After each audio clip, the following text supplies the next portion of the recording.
Good morning and welcome to the Eclectic Radical. As always, I'm Chris Richards, the Eclectic Radical. And with me this week is my old friend and friend of the show, Connor Exum, the host and author of Leon Trotsky's Revolutionary Podcast and Newsletter. How are Hi. you doing, Connor? I know you were sick last week. Well, I'm doing much better. You can actually hear my voice. That was a problem. I really wanted you for. I did. I really wish I had let you know early enough Mhm. to get you in on the show with Edward Negoso Jr. And I'm going to have to do another Well, one with him that I can get you in on for oh, another that'd be AI great. conversation. That'd be great. AI is such a wonderful topic. That was a great show too. I recommend that to I everyone. did see it. It was. It really was. I did watch it. I put it on YouTube while I was sitting on my couch in between watching Birth of a Nation and All the President's Men. And Birth of a Nation is really a good place to talk about our discussion of fascism in America and nihilism, because Woodrow Wilson was the first liberal Democrat. Mm-hmm. Woodrow Wilson was elected over William Howard Taft because he appropriated a lot of Teddy Roosevelt's platform. Specifically, Teddy Roosevelt's platform in the primary and Teddy Roosevelt's Bull Moose platform in the general election. Woodrow Wilson really saw that this progressive stuff was catching on.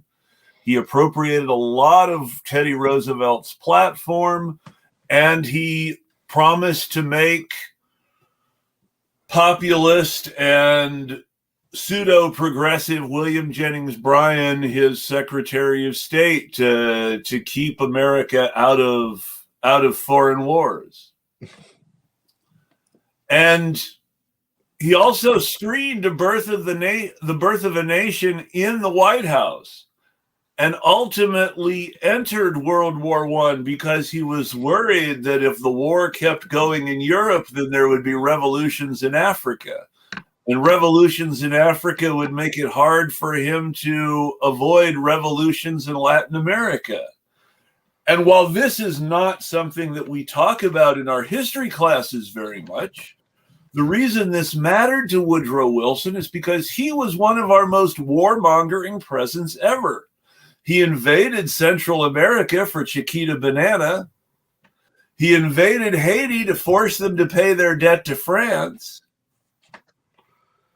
So he was fighting at least 4 different wars in the Caribbean and Central America the whole time he was saying, "I'm keeping us out of war," about World War I. Don't forget Mexico. Don't forget Mexico. There was the assault and occupation incursion. of Veracruz. The incursion. We invaded Mexico. We captured the port of Veracruz, and we occupied it for the duration of the Mexican Revolution. Yep. And we also fiddled around with their government during that We period. forced a peace treaty that put the constitutionalists and Porfirio Diaz in power. That ended badly for everyone. But what I was getting at, for me, what was so interesting is as you watch that movie, this sort of, wanting to be separate within the country, right? I mean, the movie is the classic lost cause subject matter, and you can see that reoccurring in all kinds of places, especially in the Christian nationalist movement. It's coming through with all these crazy preachers that are screaming stuff like, and I quote in this is a real quote I found in a documentary called what was it, God and Country, on Amazon, and the pastor says, I don't believe in a dead Jew, I believe in a risen Christ.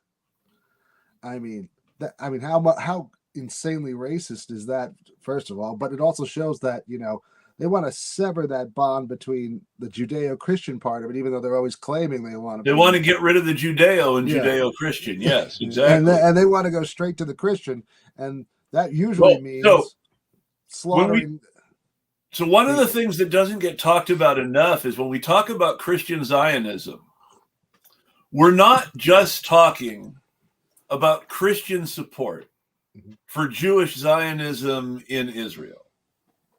When we're talking about Christian Zionism, what we're talking about is a whole civic religion that sees the United States as a new Jerusalem for Christians, the place that the remnant will survive the fall of the world.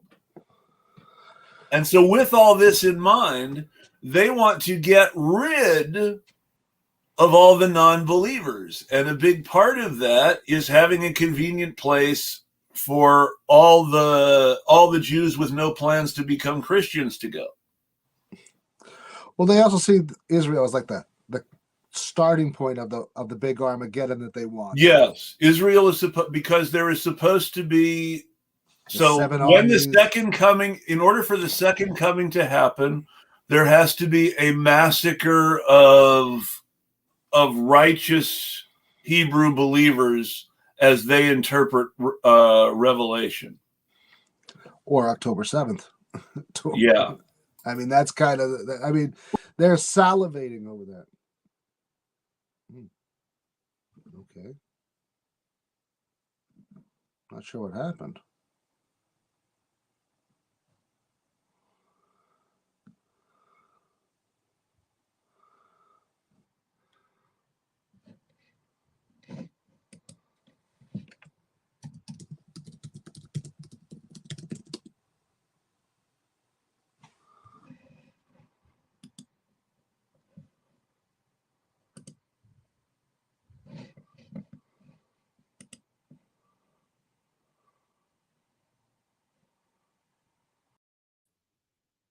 I am sorry. I have no idea what just happened.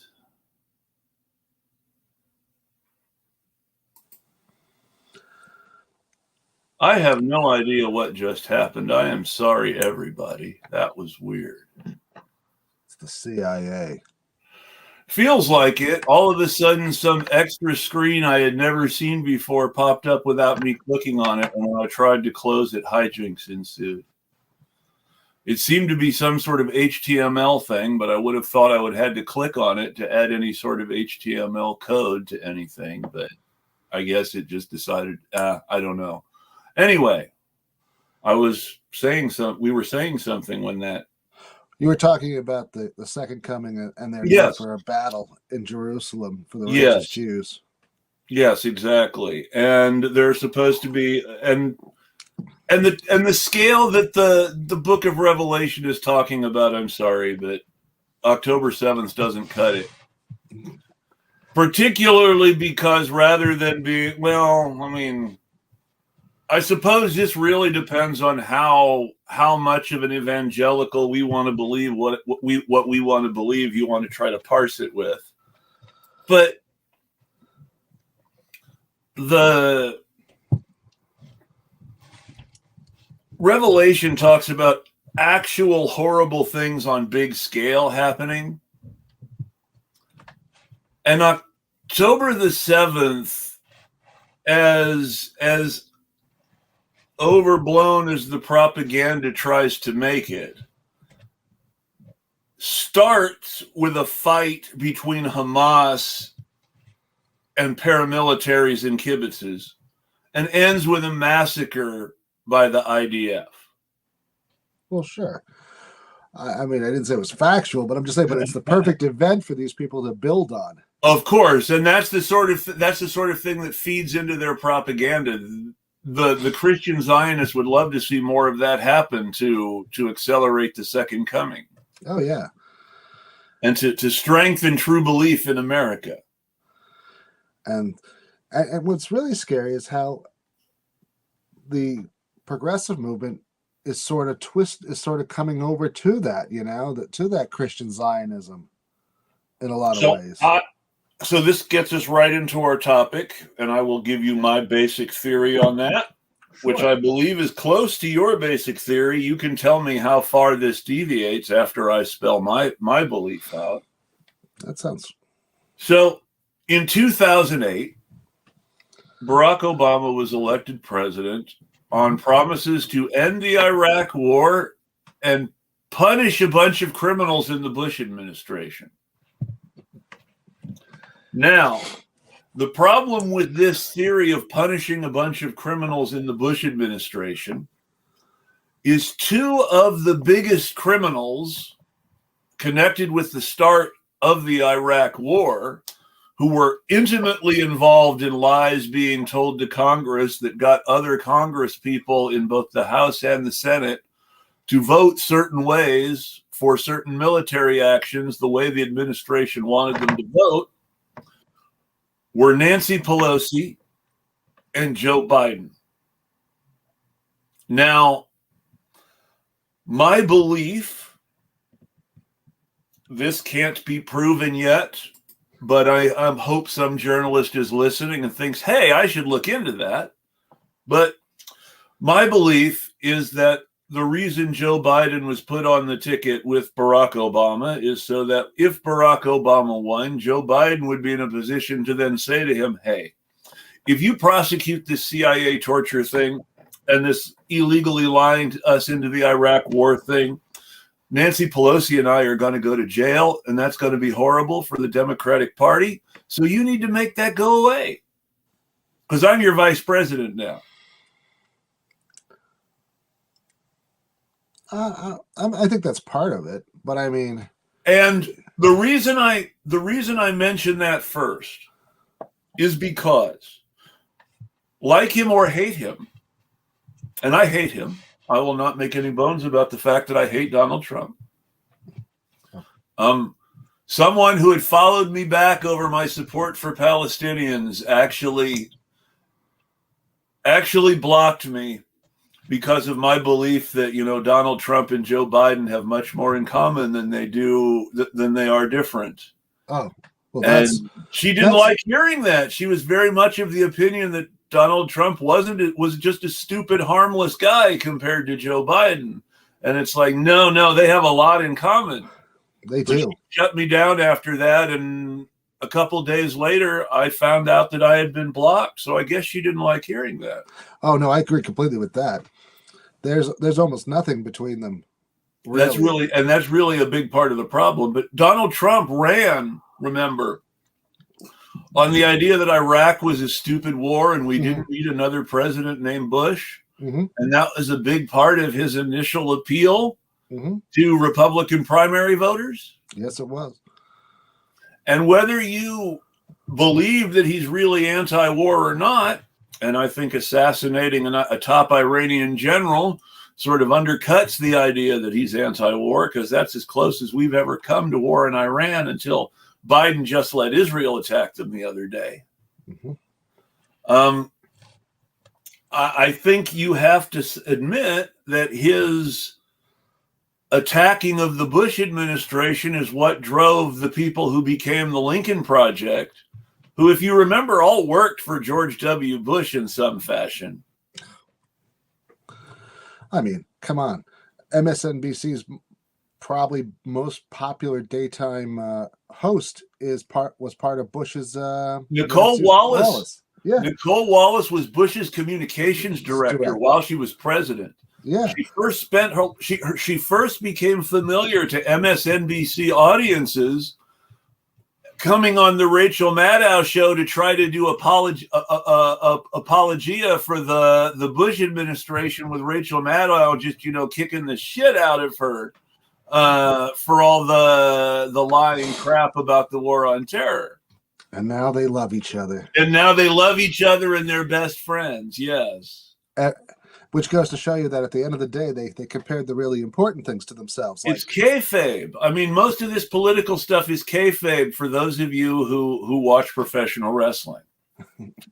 Well, that and the fact that they looked at the really important things that they care about, like, am I going to get taxed more? Am I going to have to? Well, it's not even just that, but it's also things like, and this really, really matters, is are people that I am intimately connected with going to be prosecuted for crimes?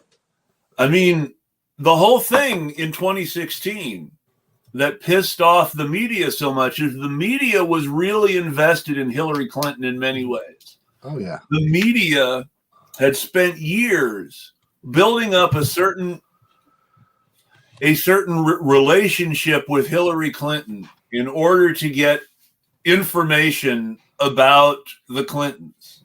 And Hillary Clinton milked that relationship in order to have a political career, basically telling media people that they owed her for all the great confirmation and information that they got from her, and all the wonderful management of entertainment that they got from her when Bill was president.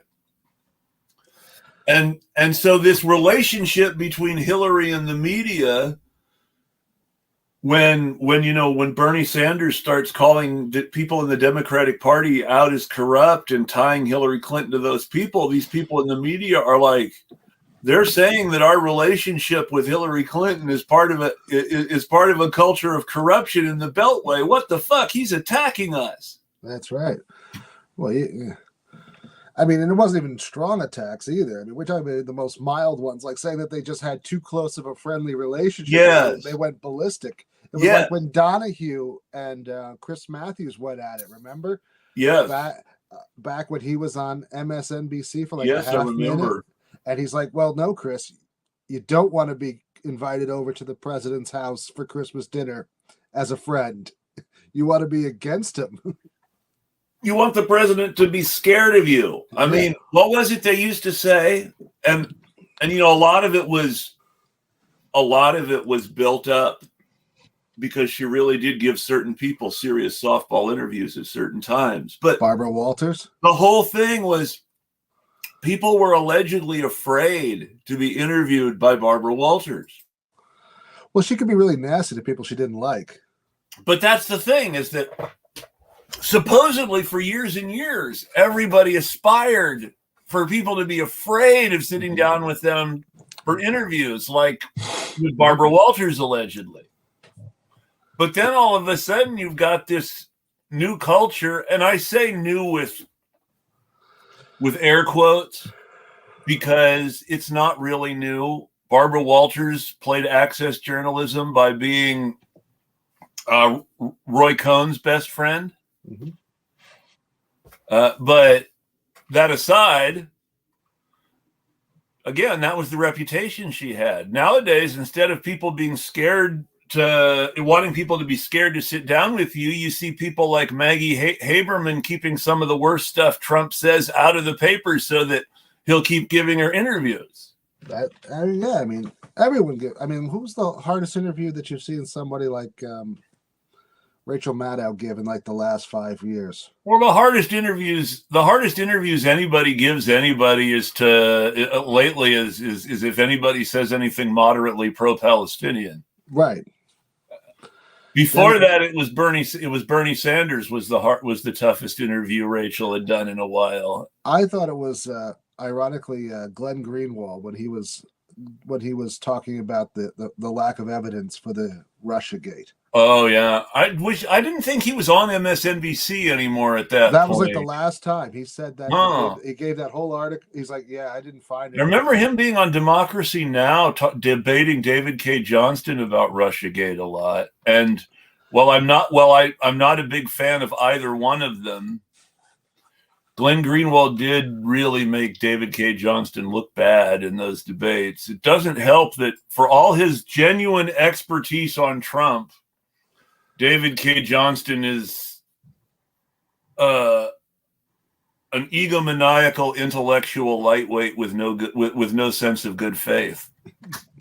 I don't know if he's that intellectually light, but I do believe that he's super obsessed over Trump to the point where it blinds absolutely everything. Well, he's right that Trump is a bad guy. Well, I mean, his whole career, he's been reporting on the crimes that Trump is committing that he's been getting away with. So I understand why he doesn't like Donald Trump. He is, and he's right about that. But he lets it cloud his judgment. Yes, he does. And he lets it. So when someone tells him that, well, in 1987, KGB officers came to his hotel, and they got him on board back then. He's all in because he already believes the worst. Well, but that's the whole thing, is that he's got this stupid idea, and I understand why he has this stupid idea, because our media has promoted this stupid idea. Mm-hmm. But he's got this stupid idea that Russian mafia and KGB go together magically all the time.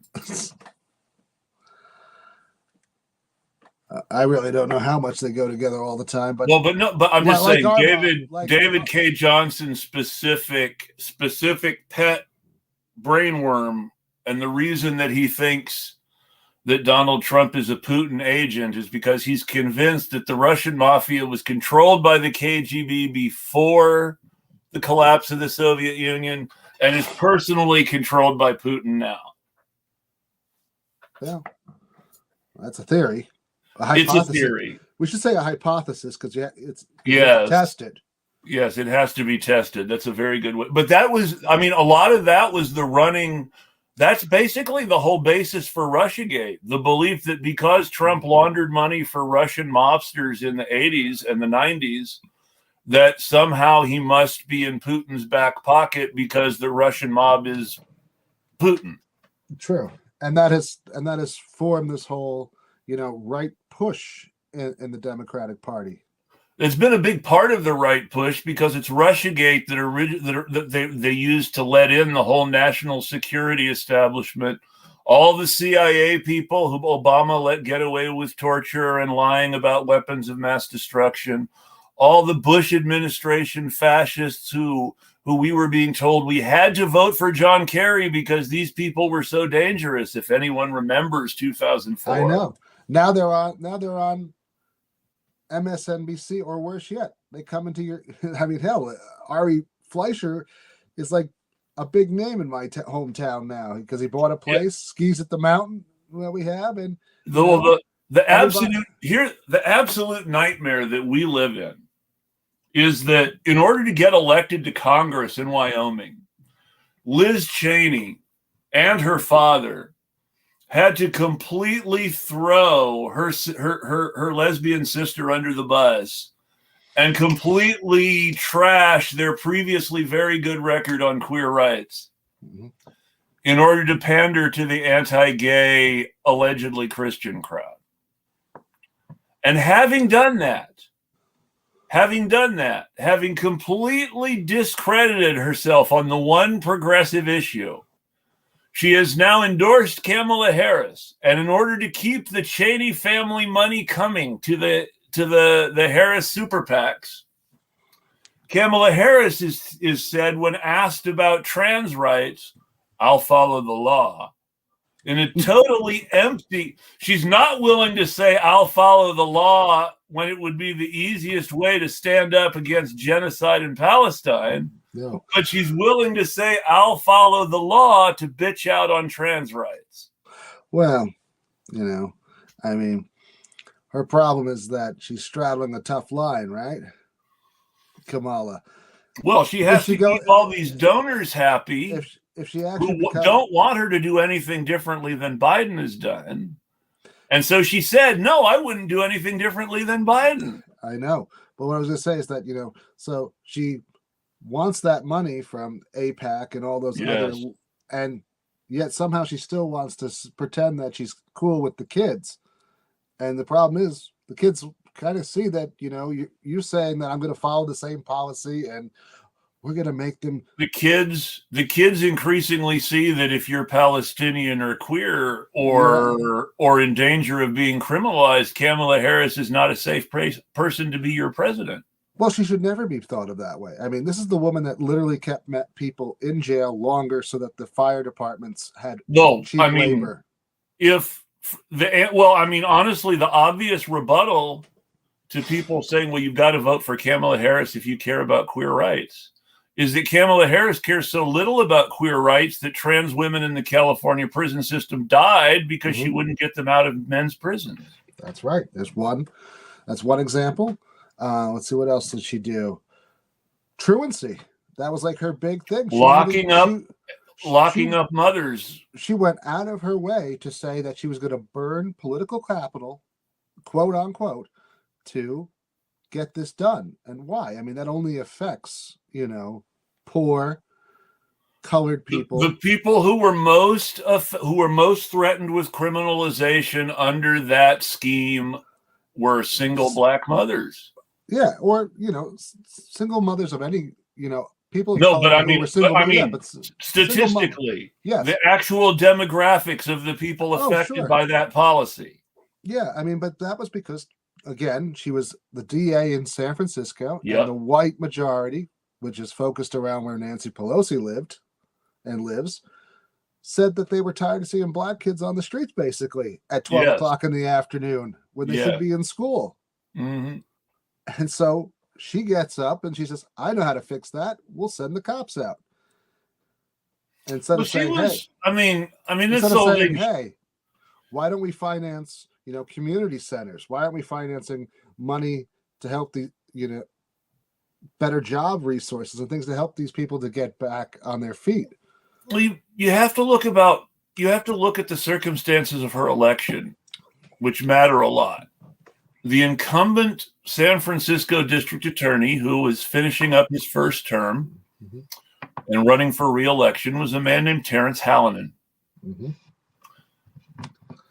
With all due respect to our current wave of progressive prosecutors, Chesa Boudin, who was recalled in San Francisco for being too progressive and too soft on crime, was not fit to shine Terrence Hallinan's shoes on this issue.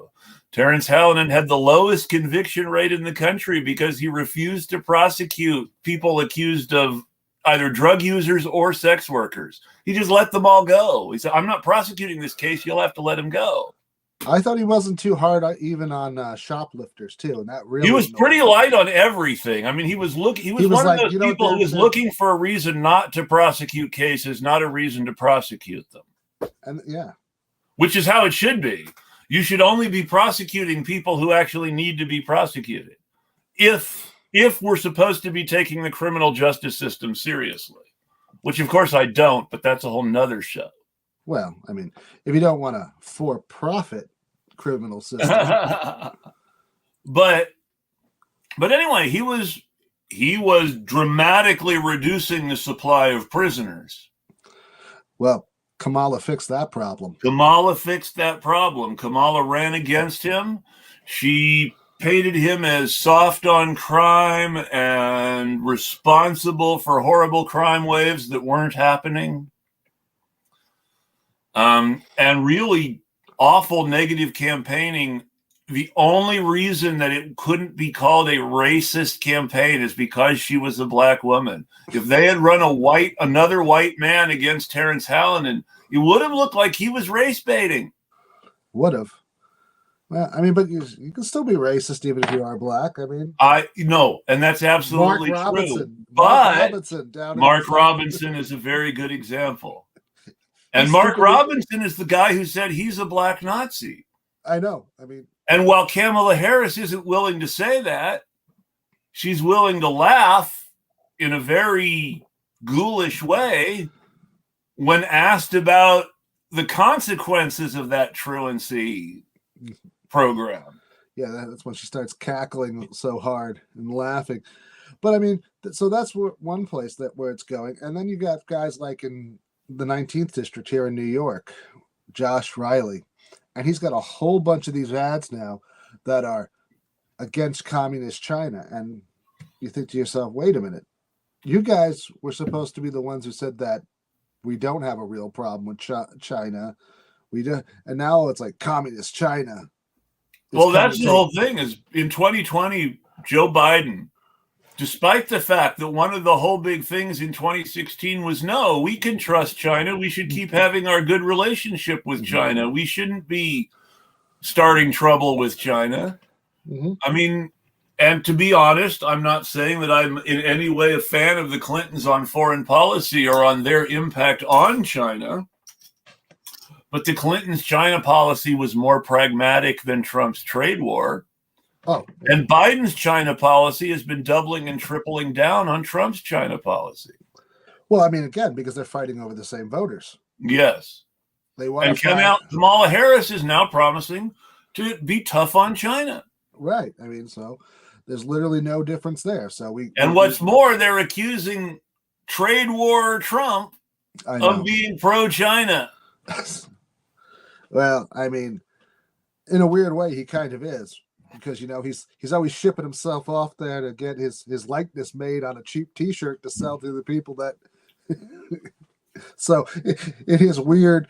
He wants to have relationships with foreign leaders. That's the whole thing about all of this. Originally, the only reason he wanted to be president on the off chance he won was he wanted the opportunity to build business relationships with foreign leaders.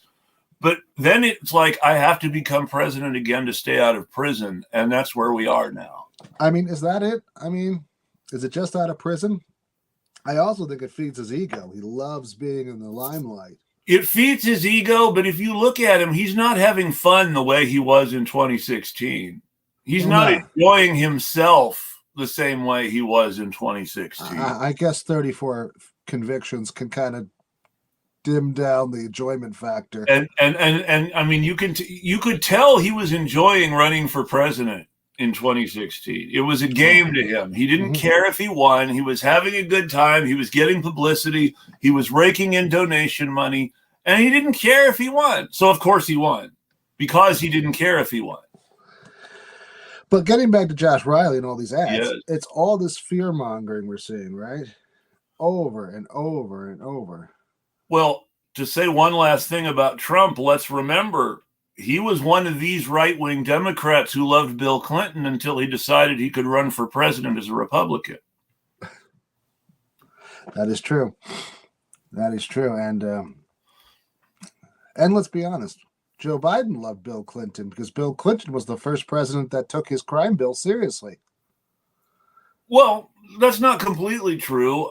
Ronald Reagan took portions of it seriously, and the Reagan crime bill became much tougher because of Joe Biden. Well, that's true, but it wasn't the Joe Biden crime bill. I mean, that's true. Not the way that the Clinton crime bill became Joe Biden's crime bill. I mean, he for years he would talk in Congress about how he had late night conversations with Bill about how much tougher this bill should be and how we have to get these people. I mean, the two of them together, love that idea of tough on crime. And Hillary too. Let's not forget Hillary's super predator speech when she was basically arguing for locking up 9-year-old black boys in adult prisons. That's right. And let's not forget Dianne Feinstein. Her big push was that immigrants in California were the big crime problem. And she had been pushing that since at least the 1970s when she first got in. Feinstein is my favorite fascist New Democrat conspiracy theory. And I should say conspiracy hypothesis. And the reason I say this is because she became mayor when George Moscone and Harvey Milk were killed. She and Dan White were friends and political allies. I mean, I'm not talking about he's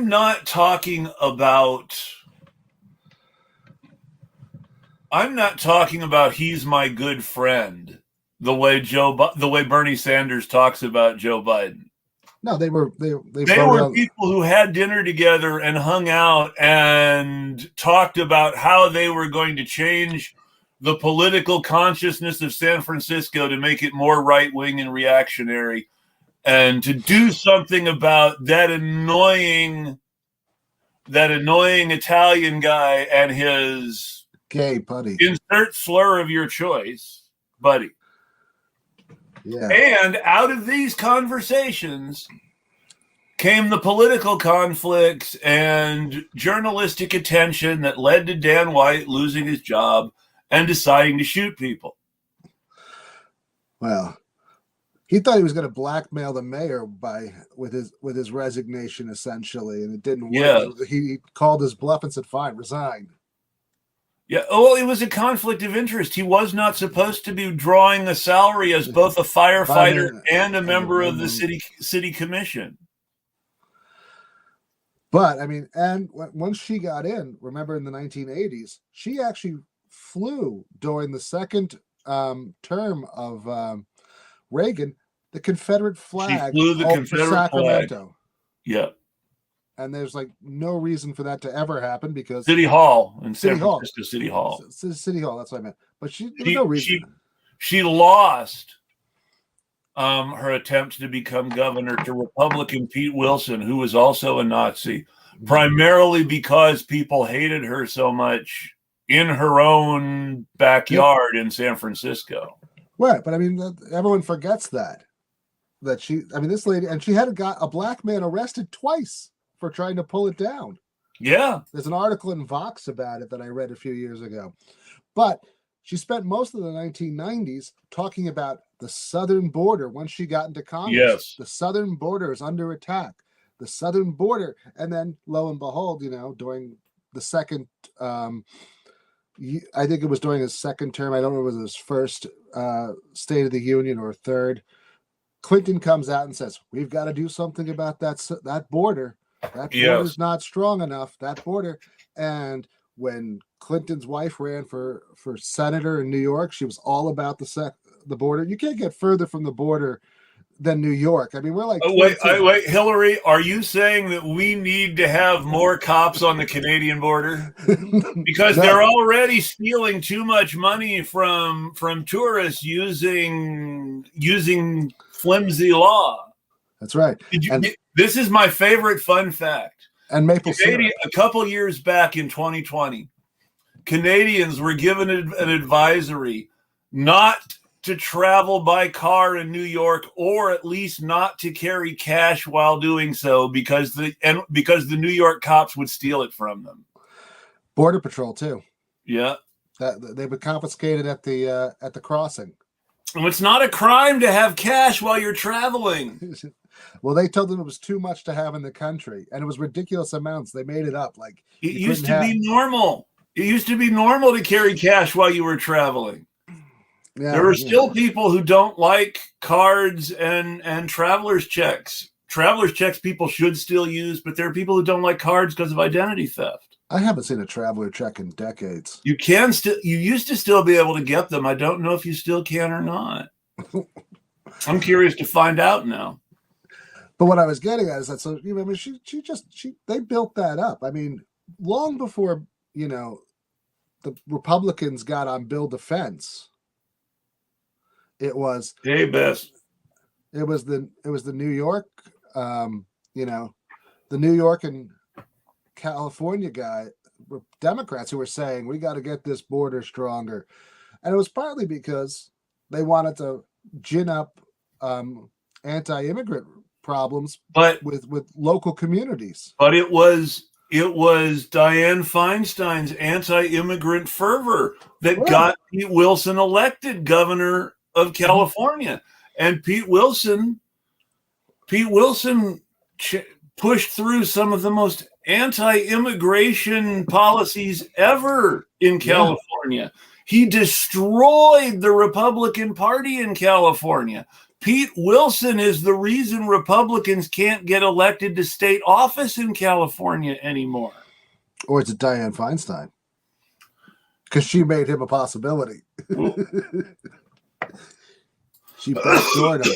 But it's important to understand that the only Republican elected to statewide office since Pete Wilson lost is Arnold Schwarzenegger. Yes. An immigrant. But a good immigrant, because he's from Austria. Well, when your father's a Nazi, who I guess you are a good immigrant, right? Never been proven. No. So here's the fun part. So what's never been proven is that whether Arnold's father had any direct connection whatsoever with the German Nazis. What's absolutely totally proven is that Arnold Schwarzenegger's father was a registered and happy member of the Austrian Nazi Party, which elected the pro-German prime minister, who, while ultimately saying no to the reunification, was elected because of support for Hitler in Austria. Oh, I know. I was just kidding around. Oh, I know. But it's definitely, Arnold Schwarzenegger even went on TV talking about his father apologizing for supporting the Nazis because he was terribly wrong. It's like, you can't do what my father did, people. Well, it's like that's like the crazy. What world? How? And you look at. I used to enjoy this a lot because I used to think it was subversive, but now I'm not so sure. To what degree has our sympathy for villains gone too far when the person who has the most moral authority in an anti-Nazi message is the son of a Nazi? Well, I guess if you're truly anti-Nazi, that works. But I'm not really sure that Schwarzenegger is. Well, again, Schwarzenegger's been a Republican all his life. He supported both Bushes. Not too keen on immigration. Grandfather Bush, and this is why it's so ironic to me that RFK Jr. ended up back in the Trump camp, because it's like a return to the Kennedys' roots. Prescott Bush and Joseph Kennedy supported Hitler together. Well, they saw a good deal when it was coming, right? One guy was going to sell him oil, and the other guy was going to stick him with bad stocks. Watch this. I think Joseph Kennedy was selling Irish whiskey to the Germans and buying German schnapps or something like that. Because remember, Joseph Kennedy's business was that he was a liquor distributor. Well, it was one of his businesses. He also that was the one that made him wealthy and allowed him to have a seat at the Democratic Party table. He also dabbled in a lot of insider trading early on. That's how capitalists get rich. I know. Stealing. But the liquor business was his official business. And he used his political connections built off the insiders trading to have the first legal booze after Prohibition. Yeah, he made his real money during Prohibition, legally importing stuff to Canada so it could be stolen by Al Capone and brought into the U.S. illegally. He was the legal part of that operation. He was and not just Al Capone. He had a really good deal with all the people who ended up becoming the National Crime Syndicate and the Commission after World War II. Well, but I just can't figure out why Robert Kennedy was even considered, given his background and what he's said for the last 25 years. So you have to understand there are three things about RFK Jr. that made him sellable as a presidential candidate. One, all that ridiculous 25-year bullshit gives him anti-establishment credit. It also gave him a lot. It also made him a big name in the press. It gave him a lot of celebrity. People knew who he was. There was a lot of name recognition there. And honestly, and this is something he understood that very early, and it was clearly capitalized on by everyone else who had ever been associated with, and it was not capitalized on by the other official anti-vaxxers the way it was by him. But Bobby Kennedy Jr. really understood that COVID was going to be a gift to the anti-vax industry. And he associated himself with the worst libertarian operatives very early on, because he understood how much their ideas about forcing people back to work and herd immunity were going to feed right into his anti-vax movement. So he was right there for it. He made sure he bought in. He made sure his name was out there. He made sure he was at their Nazi rally promoting all sorts of bullshit. Oh, yeah. Where he went out on a limb and actually made the comment that, really what Anne Frank was hiding from was forced vaccination.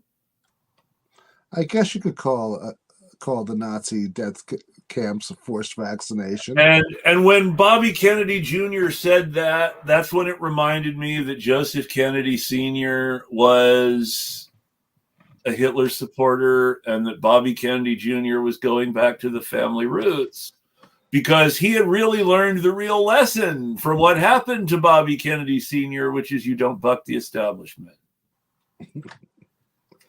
I mean, let's be honest.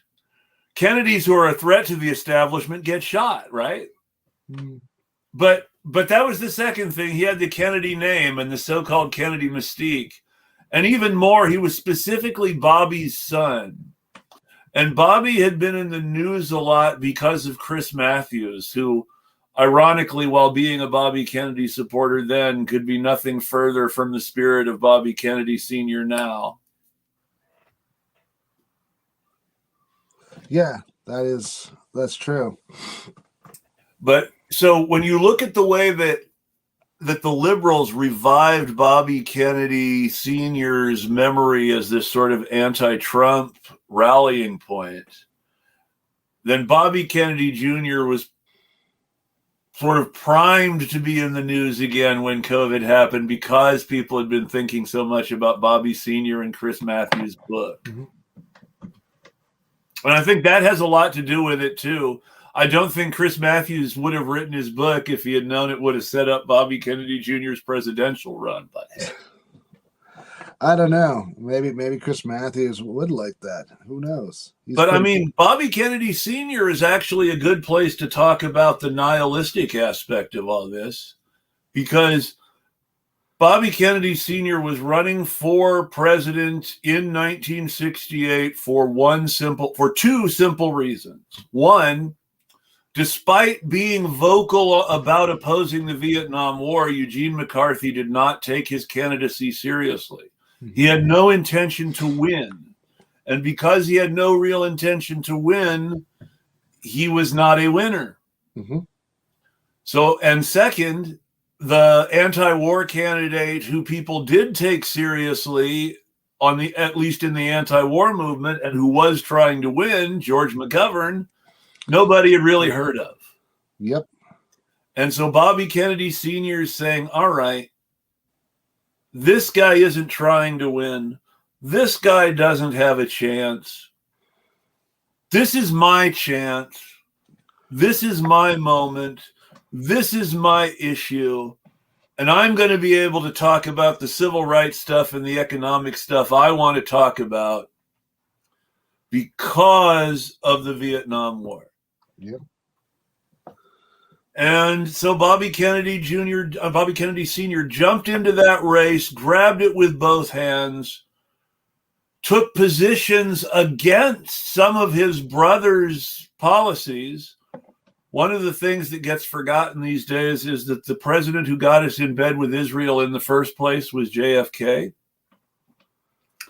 And that JFK was talking about getting us out of bed with Israel, not necessarily seriously, but in a casual sort of between him and other Democratic Party politicians sort of way.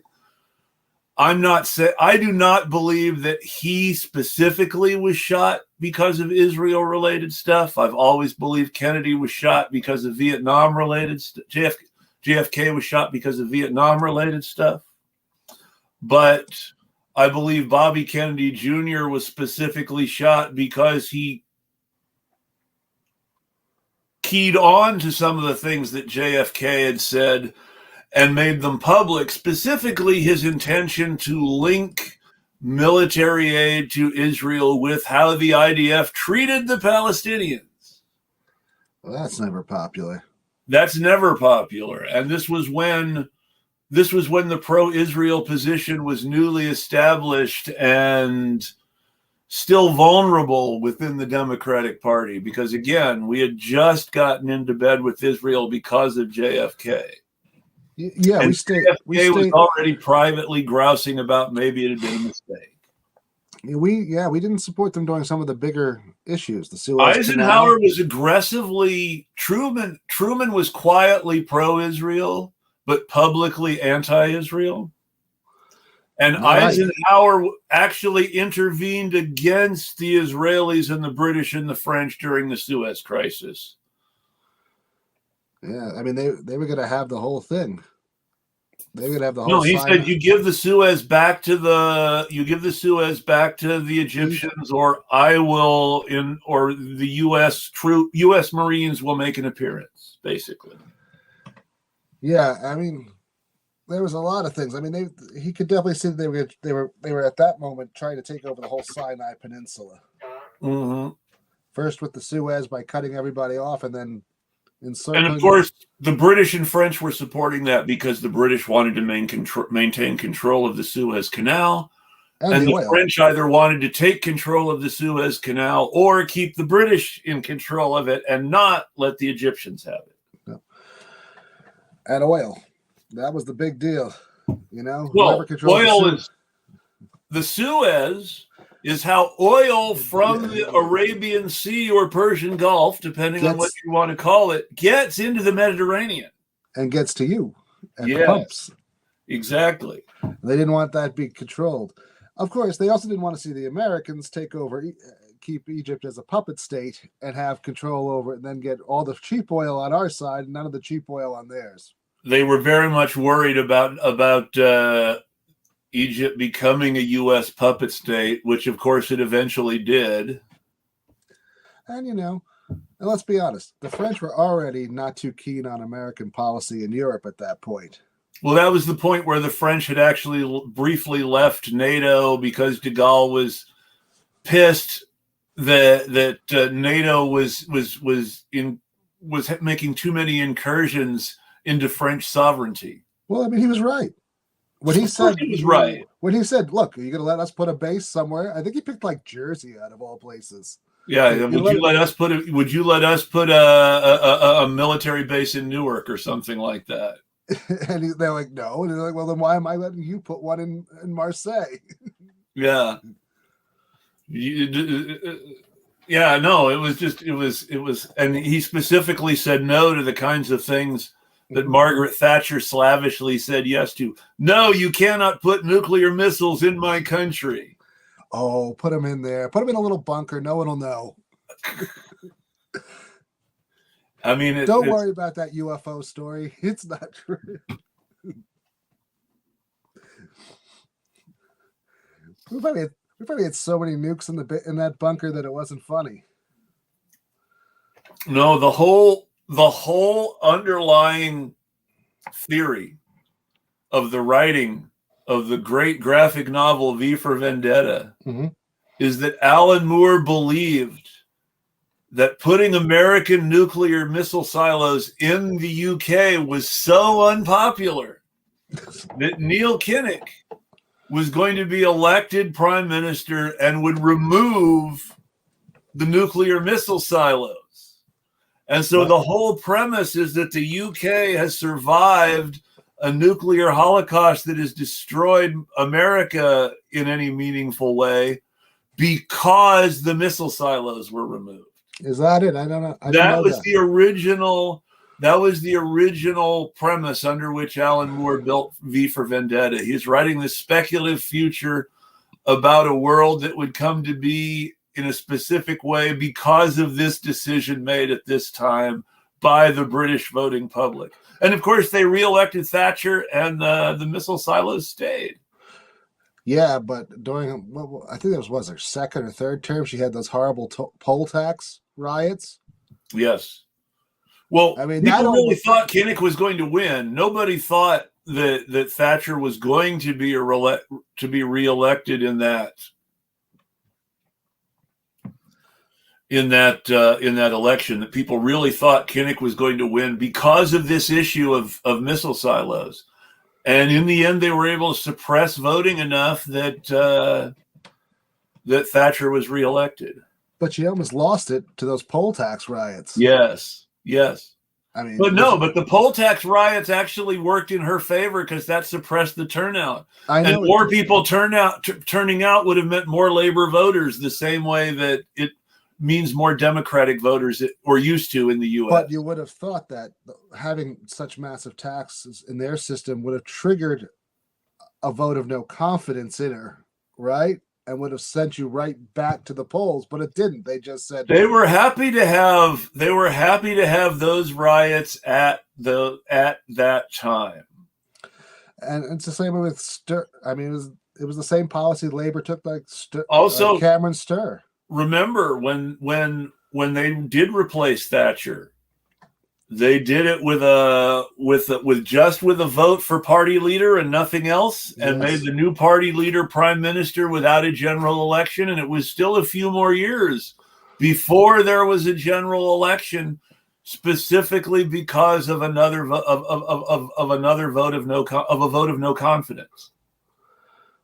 That's what we need in America, a vote of no confidence. But I have no confidence that we'd ever use it properly. Well, I mean, that's what impeachment is supposed to be. Well, it is, but the problem is that the way impeachment is set up is, instead of triggering an election, which would make sense, instead it goes to this weird trial in the Senate procedure. But that's where you have to get a minimum number of votes, which pretty much guarantees no one will ever be convicted of corruption in an impeachment. Yeah, but that's the problem, right? I mean, it's only a no confidence vote if you can prove actual. Well, it's not even corruption. If you can prove. It's a political question if you can get enough votes in the Senate. Sure. But I mean, like the defining political fact of our era is no one can get enough votes in the Senate without changing the rules. True. But what I was getting to is that, but a true no confidence vote is just saying that, you've lost confidence in their leadership, right? So they don't have and would trigger a new election. They don't have to be corrupt. They just have to be incompetent, right? I mean, you can't impeach someone for incompetency. And this leads us back to a constitutional amendment process that makes it very hard to amend the Constitution. That's right. I mean, that's crazy. But, as I've been gearing up for November 5th, because I do the poll watching. And one of the things that I don't know, you go first, sorry. And I've been watching this weird, this strange attitude in the Republicans that they don't want to actually look too far behind the curtain and see what's going on. It's like, well, I voted that guy in. He's going to do everything, and that's it. So one of the big problems, and I don't hear this the way I used to hear it, but I believe that some variation of this is still out there, because I don't believe that the people with this plan have abandoned it, and I don't disbelieve that the liberals are incorrect when they talk about correct when they talk about this plan. I think it's absolutely what the far right would have in mind. But for years, the far right's plan has been to get people so frustrated that they demanded a new constitution and then force their desired constitution through by terrorism. Now, I believe that that's absolutely one of the things in the Nazis' playbook. If a constitutional convention happens, we get the constitution we want by terrorism. I absolutely believe that's in their playbook. But at the same time, when you really look at the way the system works, there is no escape from the conclusion, if you look too much behind the curtain, that we need a new constitution. Right. Yeah. And then when you get into this whole conversation about we need a new constitution, then a liberal pops up with, but that's what the conservatives want, and they'll use terrorism to get the constitution they want, which is when you say, well, that's why we should fight to get the constitution we want. Right. Well, then that's when they say, but we can't be sure we got the Constitution we want. Also, that would be illegal and violent and bad. Well, I mean, even if you don't mean fight like, physical violence, I mean, just, Well, but that's the whole idea, is that the idea, they immediately go to the fact that, if they're going to use terrorism, that means that there's going to have to be a violent conflict to get a good constitution. And it's better to avoid violent conflict than to get a good constitution. Yeah. There's certain that I have noticed that attitude with some of the people that. And I understand. I've seen the tweets where people say, a violent revolution would be a horrible thing that do a lot of harm to a lot of people. And I really don't want to see it happen. And you see people say stuff like that, which, objectively, a lot of that is potentially true. It doesn't have to be. There have been revolutions that were not violent. I don't know if the stage is really set for that in this country yet, but organizing and planning of the right kind could make it possible. Yeah. Yeah. But that still requires people who are willing to take genuine revolutionary action, at least in the form of a general strike. And general risk. Because if you're not going to be violent, then someone is going to be violent towards you. Even if we do a general strike and we're completely nonviolent, then state violence will be unleashed against us. Exactly. And so there's going to be violence even if we're not violent. True. I mean, I understand all that, but I'm just saying that, you notice these Republicans, a lot of them, especially in my small town, they have just decided that democracy is you vote at the appointed time, and then you don't say anything else. Well, they've said that for a long time. That was why the whole notion of unified executive theory is this idea that we vote for a dictator every 4 years, but that once he's elected, the president is God. Well, sure, there's some of that. And I'm just saying that it's been really, I mean, it's everyone they vote for. It used to be just the president, and they thought, well, no, we should say maybe more down at the lower levels. But but if you break it down, the unitary executive theory, as applied to the president of the U.S., is just as easily applied to the governor of any state of your choice, to the county supervisors of any county of your choice. It is. To the school board of any school board of your choice, of any school district of your choice, all the way down to the city council of any city of your choice. Or town. Yeah. You're absolutely right. You can use the same logic. But it's just frightening to see it in action. It is. It absolutely is. But it's where it naturally goes. It naturally goes. And it's and this is true. Bess is absolutely right. We can do anything we want to in this free country as long as we don't do anything. That's true. But what I was getting at is that, and so you're also starting to see that kind of same attitude even on the Democrat side, right? I mean, yes. they want to vote that big party guy in at the top, and then let him fix all the problems, let him control all that, and maybe it filters down, maybe it doesn't. But as long as you stop it at the top, they feel that they've got the solution. Well, but obviously we know that doesn't work. We have seen that the only way W got anything done while he was president was because Democrats bent over for him. Sure. Which, and this is the whole thing again. This goes back to the saying, if Barack Obama had prosecuted these Republican war criminals, Nancy Pelosi and Joe Biden would have also gone to prison. And that would have been bad for the Democratic Party as it existed today, because Joe Biden was Barack Obama's vice president. And he put himself in that position to be pressured by choosing the white guy who would make all the old racist boomers in the Democratic Party comfortable. That's true.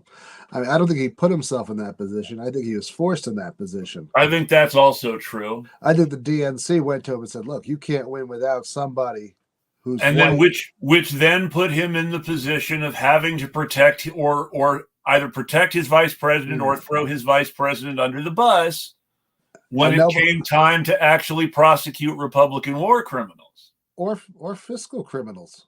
Yes.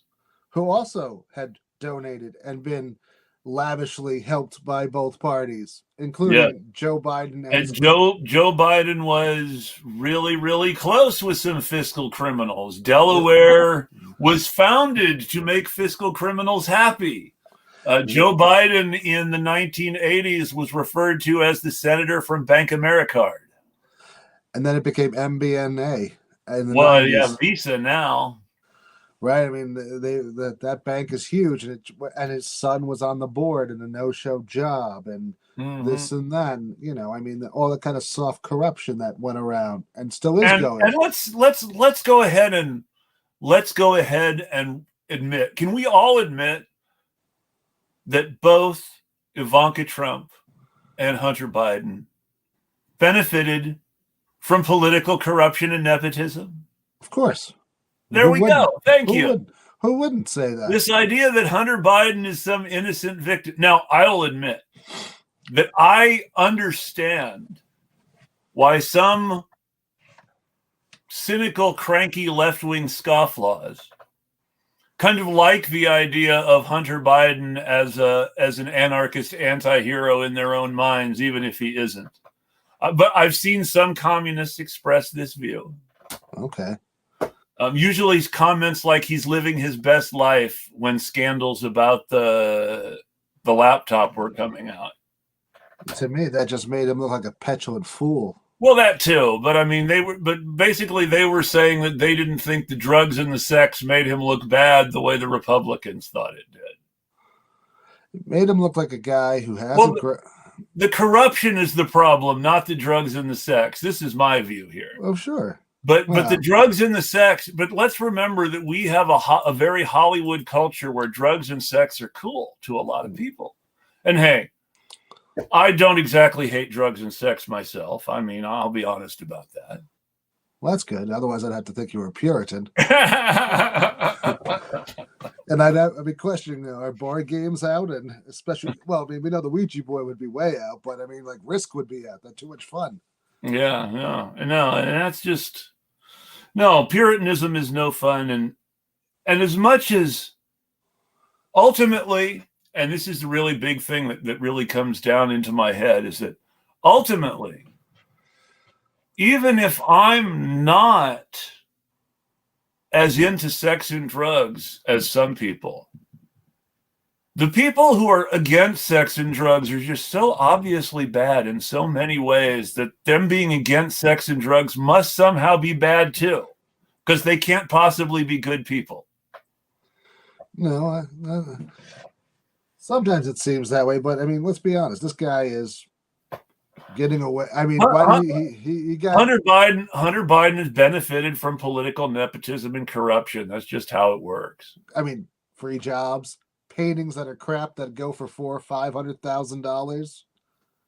I mean, that's no different than giving Ivanka Trump, 5,000 patents in China. Hunter Biden. Yes, I was going to say the same thing. Hunter Biden got the board, got the seats on the corporate boards for the same reason Ivanka Trump got the Chinese patents. That's right. That was a back door, right? That was their backdoor access. Look, we gave your kid a job. Now you're going to do something that makes it more easier for me to do something. And you notice, and I'm still curious about this because this is the biggest crime Michael Cohen was associated with on behalf of Donald Trump, and it sort of disappeared in lieu of Stormy Daniels instead. But do you remember when it came out that all these corporate bad actors were giving millions of dollars to this skeezy Trump PAC run by Michael Cohen after Trump had already been elected, but before he assumed office? Yes. What happened to that when Michael Cohen got busted and started testifying against Trump? I don't know. I mean, probably he set it up correctly, so it was still legal. I mean, that was just legal corruption. I mean, I've had serious questions for years now about the so-called People's Project. Yeah. People's House Project, right? Where did that money go to? We know where some of it went to, but it stayed around for years, acting as a big tax break for Crystal Ball. Yeah. And then it disappeared, right? I mean, let's be honest. I mean, if you want to make money, that's like one of the best ways to make money in politics. One of my friends is a leftish leaning libertarian. I say leftish leaning because his big issues are political corruption and the environment. Well, that's a good one. So despite being a libertarian, he's really, really in favor of things like fracking bans. Kind of hard to judge. Really involved in because he says it's really easy to enforce fracking bans from a libertarian perspective by just recognizing indigenous sovereignty. Okay.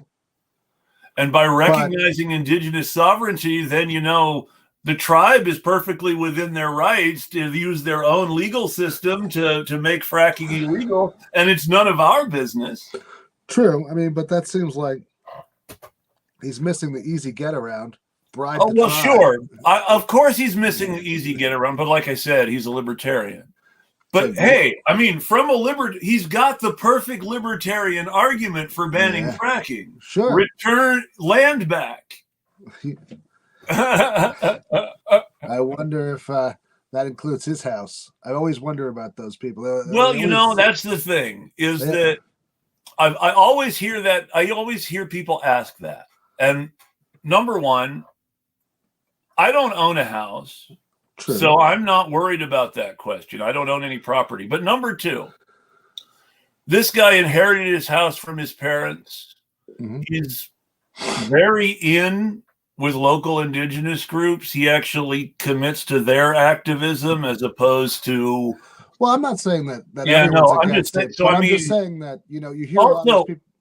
While lots of people like to talk, when you actually listen to indigenous activists talk about the issue, they say, we're not throwing most people out. We just want to get rid of the damn corporations that are. I know. I agree with a lot of it.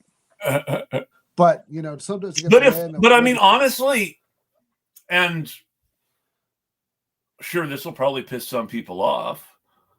But yeah, if that means that some white people lose property and have to go rent an apartment somewhere, fuck them. Well, I mean, that's the only attitude that makes it work, right? Is that you got to. But I mean, and he's pretty much said that too. If it comes down to it, he's willing to lose his house and go rent an apartment when the land gets given back. I can applaud that. Because it's usually you get the NIMBYs, like, whoa, wait a minute, not here.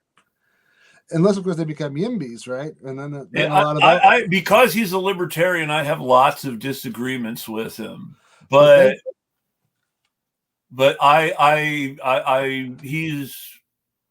he's actually somebody who is a committed good person who is maybe a little bit naive about libertarianism as a wide movement, as opposed to. Well, at least he's consistent. Yeah, exactly. That's what I say about Chase Oliver. At least he's consistent. His running mate isn't so consistent. Yeah, well, Mike Termott. It was interesting. He's a weirdo. You said you had him on your show. He's not a weirdo, but I mean, it was just weird because he's like, yeah, well, I guess we have to have laws for that. And I'm like, wait a minute. Isn't that like the thing you don't want? Well, the way you just said it makes it sound like he was really disappointed to have to say it too, because I could hear you. I could almost hear his tone and your tone, like a grumpy libertarian said, "Yeah, I guess we'll have to have laws for that, won't we?" I was surprised. I was like, "Well, no, let's just." Yeah. First, he starts off a little aggressive because he thinks everyone's going to attack him, and I'm like, "I'm not going to attack you. I just really want to know what your theory is here." And then it's like, once you got that, it just all came out. Well, I mean, and I think that it's easy to be inconsistent. It is. As a libertarian, here's a take for you. Mike Termott is diabolical. I mean, some of his plans are Yeah. if they come out, right? I mean, because if you read them all the way through, I mean, he would just dismantle almost any safety net, anything like that, if he could. And yet, on like certain environmental things like pollution, Mm-hmm. he'd be there like, no, you can't pollute the whole river because the people down the stream also have to use it. Yeah. And Which they have is property rights too. Your right, property rights don't let you destroy their property value downstream. right, which is okay to a degree, but I mean, usually libertarians are like, well, what are you going to do, right? I mean, they own this portion, right? Well, I mean, there is an obvious answer for that under libertarianism, which is the people downstream go to war with the people upstream, and whoever has more money for security contractors wins. That's or has the ability to Which is deeply ironic considering the anti-coercion principle. It is. Or they have enough money to buy the whole stream from them. That's the other one. One or the other. That's usually the one they say, well, if you get enough people together to buy the whole stream and protect it, then it's yours. Well, and you know, I also applaud cooperativism, but the problem is that people without resources need resources from somewhere else to build cooperatives. They do. Well, I mean, yeah, you do need some resources. Oh, yes, the child labor issue. That's where Mike Termott is. Libertarians are pretty diabolical on child labor. That is true. I mean, they're absurd on it. John Taylor Gatto's otherwise excellent book, The Underground History of Education, flubs its whole point by making the argument that the solution to bad schools is child labor. What's his name? That guy Tucker, Jeffrey Tucker. Yes. has a whole essay on his. He's the head of the Brownstone Institute. The Brownstone Institute. They're COVID deniers, so of course they're also against the Department of Education, even though they want a government with the power to force schools to open. Which is interesting. How do you force schools to open without a Department of Education, Kenneth? I'm sorry, Jeffrey. What's the frequency? I love that I can't remember his first name. It makes him less important to me. Jeffrey Tucker. Well, when you say Kenneth that way, it sounds like, what's the frequency? Yeah. But yeah, no, it's like, but Jeffrey, if we don't have a Department of Education, how do we force the schools to open? I don't know. I mean, yeah, that is probably the worst. But you know, that is the central contradiction of libertarianism. How do we force all the schools to have the libertarian policies we want schools to have without a Department of Education? Well, actually, it might not be that big of a contradiction anymore. Yeah. What you do is you just destroy the whole entire school system, right? Yeah, as they're doing in Florida and Texas. Right. And then you return to homeschooling, right? And then you sell them the Ron Paul homeschool kit. And this is another way that the Democrats have really, really enabled fascism, since you mention it, is Barack Obama's educational program, thanks to his wonderful corporate tool education secretary, Arnie Duncan, horrible person, now partners with a billionaire in an influence shop. Which one? Arnie Duncan is one of the three managing partners of the Emerson Collective.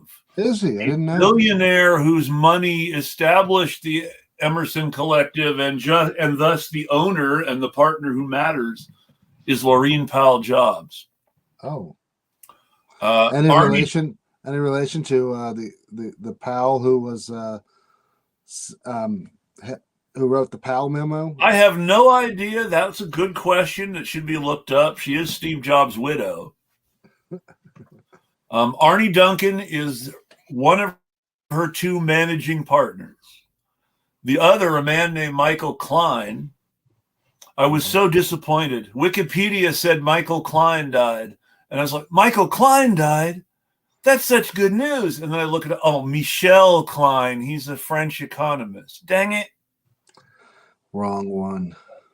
But yeah, I can't trust this AI headlines. Michael Klein was the Wall Street guy whose primary job was to help some of the most evil people in the world, the Saudi royal family, get richer playing the stock market in the U.S. Yeah. He was the U.S. manager for the Saudi Sovereign Wealth Fund. Yeah. I mean, these are Laurene Powell Jobs partners in the Emerson Collective. This was also Barack Obama's Secretary of Education, the man who got Barack Obama to make No Child Left Behind Democratic policy too. Just changed the name a little. Well, I mean, that's been the big problem, right? I mean, every time we have a success on the other side, the other party takes that, twists the name a little, maybe tweaks around the edges, and repackages it again. Well, when you talk about a success, I assume you mean passing legislation. That's it, right? I mean, not actually doing anything constructive, because, of course, No Child Left Behind ended up defunding school systems and allowing the state governments of Texas and Florida to give large amounts of money to people like the Chesterton Academy and Florida Congressman Byron Donald's wife. I believe we've talked about some of these topics. Yeah, but I mean that is a success for them, right? I mean, that's a big success for the Christian nationalists. And Obama's policy helped feed it. Yeah. Cory Booker helped feed it in Newark, New Jersey. Oh, have you ever read about that? I have talked to people from New Jersey about that. I haven't read about it, but I've talked to firsthand sources. That was such a boondoggle. He's basically Betsy DeVos's mayor. That was a boondoggle of a rollout. Yeah. Basically what they ended up doing is empowering corporate and religious charter schools at the expense of their own public school system, which has never recovered. But I was just talking about the whole way they rolled it out. New Orleans and Oakland do not have any non-charter public schools left. They don't. I didn't know that. And that was as of 2020. That's not even new. But what I was getting at is that, so they went with the top-down approach, right? They went on Oprah. All three of them got on Oprah. Chris Christie, the weasel from Meta, Facebook. I can't think of his name. I can see his Zuckerberg. And Cory, and they're like, we're going to fix it. We're going to get $200 million in here and fix it all. And within like a month, they had people from school districts like, no, just give the money back. We'd rather stay the way we are. There was awful stuff. And they ended up, the way they did it in Oakland is that the Bill Gates Foundation, the Bloomberg Foundation, the Emerson Collective, a bunch of these other billionaire charity shops put together a badly misnamed outfit called Go Public Schools, Greater Oakland Public Schools.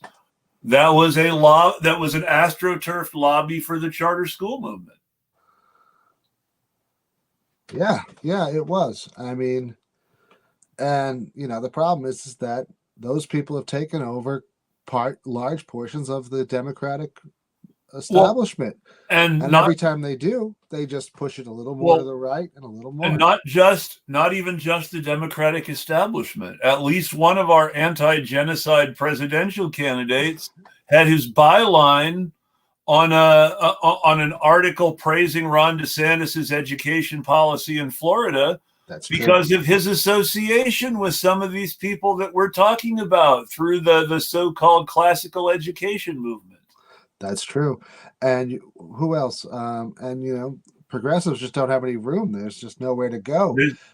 One of the people on that group, I hate to center in on this because I mention it because it's ironic, not because we should be homophobic, but Corey DeAngelis, libertarian crusader against grooming kids in schools, is a former gay porn star. Really? Yes. That came out very recently. Did not know that. Liberals were very gleeful about it in a very homophobic and anti-porn sort of way. Oh, so you mean like Chris Hedges? His soul was burning, but not because he was gay. It was the porn that was burning the soul, not the gayness for Chris. Don't get me started on Chris Hedges. False idolatry with pigus. People who are against porn and sex work are usually anti-gay and anti-black too, if you scratch hard enough. I don't think he's anti-gay. If you believe that you can be friends and partners with Christian nationalists, you can't take queer rights too seriously. Oh no, you can't. I don't know. And not taking queer rights seriously is, kind of anti-gay. I don't know what he is, to be honest with you. Well, that's really the whole thing. I know what he thinks. I know he thinks he's just shaking their hands, but he always seems. He's written article after article that made January 6 people, the victims.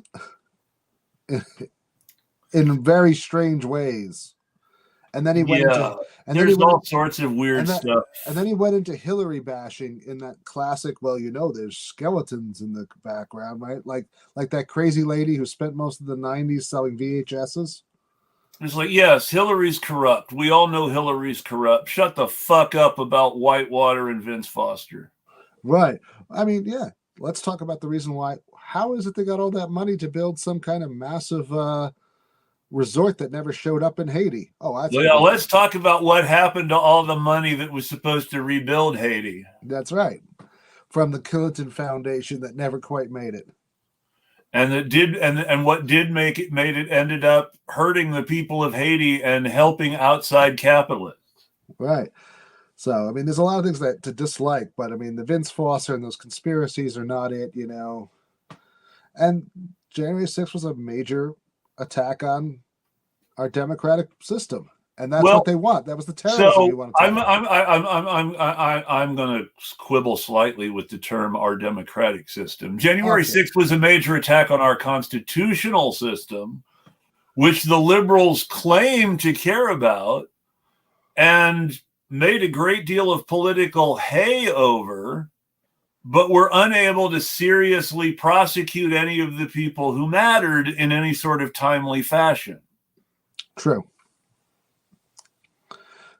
But what I was just getting at is that that was a perfect example of your terrorism aspect that they would love to see happen during a constitutional thing where they could just say, look, we can't be without a constitution. This will just keep on happening.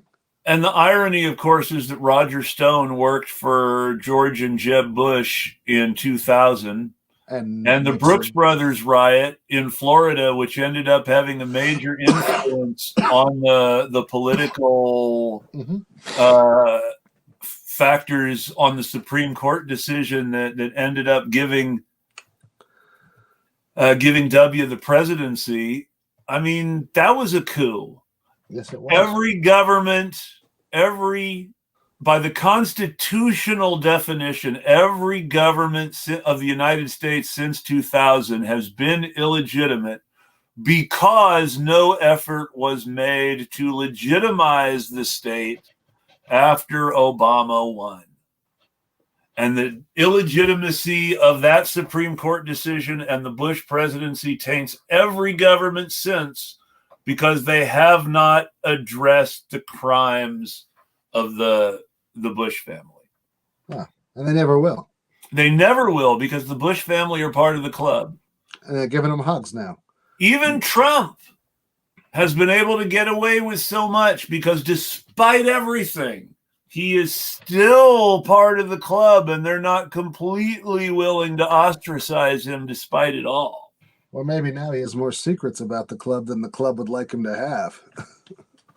And people have made him an enemy in all sorts of ways, and of course he's personally vindictive and nasty on one of the most unpleasant levels in America. Well, look at what's his name. Mitch McConnell supposedly hates him. Mm-hmm. Can't say anything nasty about him out in public. Lindsey He did Graham. talk about the need for the rule of law and to punish people for January 6th very briefly, but then he was very much against impeaching Trump over it. Yeah. Let's see what else.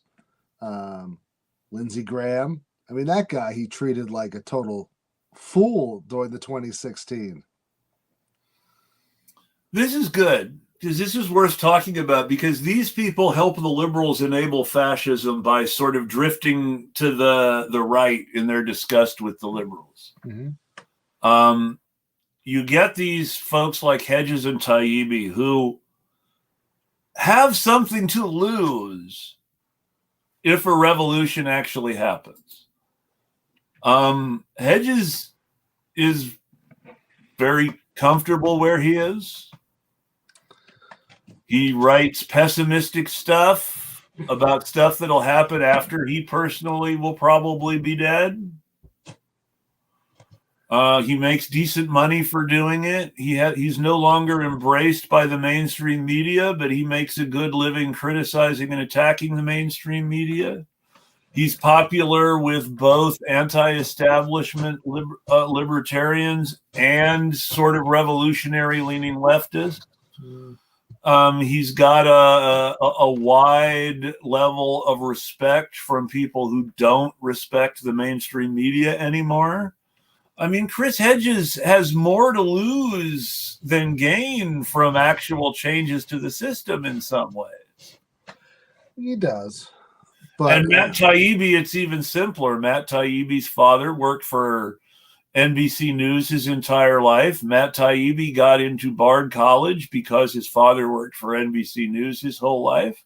And because Matt Taibbi went to Bard College, he met the people necessary in order to make a career in the media without really having any experience or expertise.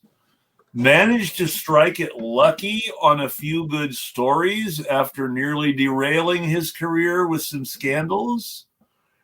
And then you talking about his Russian periodical? His time in Russia almost got him not hired anywhere in the U.S. What would you talk about that for a second? I mean, that go ahead. Be aware. I mean, please. He was I can't remember what was the name of that. The expat, American expat, I think it was the name of it. Something like that, yes. And well, he wrote a series of articles about this that he claimed were fake, about harassing secretaries sexually, harassing call girls sexually. I mean, you say, how do you do that? Well, you don't just go up to them and just like touch them in the middle of the club all over. And it was just some crazy stuff he wrote. And I think the journal, it was a New York Times editor or New Yorker who had read it, and he then attacked her about it. Yes. And saying that she didn't understand it and she was a fat pig and everything like this, and it just spiraled out of there. Just and that was when he first decided that censorship and the rights of and the privileges of censorship is when the privileges of white men to express themselves are restricted in some way. That was part of it. If a Jewish woman she was Jewish, and he went after her being Jewish, and of course he did. It got really racist and it got really sexist, and he was just an abomination. And then 3 or 4 years later, he's reporting on stuff in the Rolling Stones. He later said it was all his obsession with Hunter S. Thompson and his gonzo style. But if you ever read Hunter S. Thompson, he was oddly anti-sexist and anti-racist for a guy who grew up in Louisville, Kentucky. Well, Hunter Thompson was one of those people who did not want to admit that he was a communist or anarchist because it would hurt his bottom line, but who was definitely embracing communist or anarchist principles about America. Well, he would at times if he could pass it off as a joke. He would admit something like that. Like when he first started to run for sheriff, he had all these ideas, and he was saying, "Oh, but those were all a joke." But the truth was, those really were his ideas. He really did believe in them. Of course. And they were really collectivist ideas. hippies all over the street, sharing everything in green grass instead of pavement. Yeah. Really, I mean, he was either, depending on how you want to look at it, like a communist techno optimist or an anarcho communist. Well armed. But he didn't respect that. I mean, I think that was one of the reasons why he got into a fight with the moguls. Yes. Was that someone was beating up their girlfriend and he went after him. Yes. And he did not believe that people should be exempt from the consequences of their bad actions because they had money and power. He thought that was bad. Yes. So, I mean, and then Matt Taibbi kind of made it all about, it's all sarcasm, but it really wasn't. His personal, he tried to make being like Hunter Thompson about personal mystique as opposed to actual conviction. Yeah, which is one thing you can say. I mean, Hunter, that was what he believed in Thompson, and that was it, which is kind of why he was a cool guy. I mean, but people thought Matt Taibbi believed in something, but in Rolling Stone, since you mentioned it, he did, while he was working for Rolling Stone, he did a collaboration with our favorite scumbag, Bill Maher. Oh, yes, he did. For Bill Maher's show, Real Time. Yep.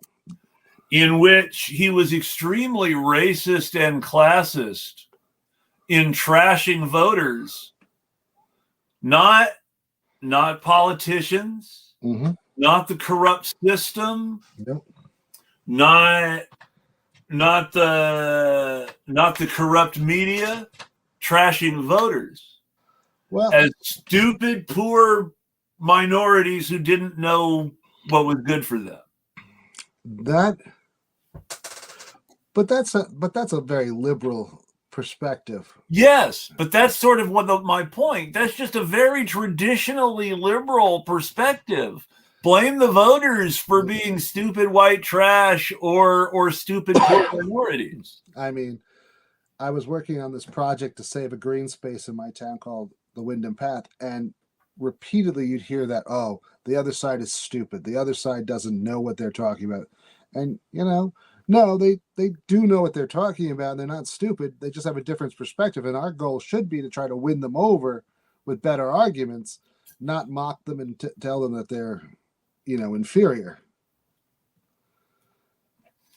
Well, I think sometimes you have to think of it not so much as winning over the other side, but as arguing with the other side in a way that will carry weight with the people paying attention.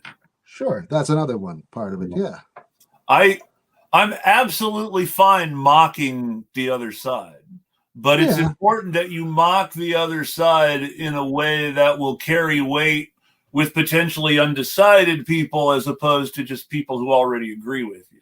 Well, that's what it always turns out to be, I think, is that you fit into that little niche, and then everyone who's not in the niche is outside, and they're all stupid, they're dumb, they're this.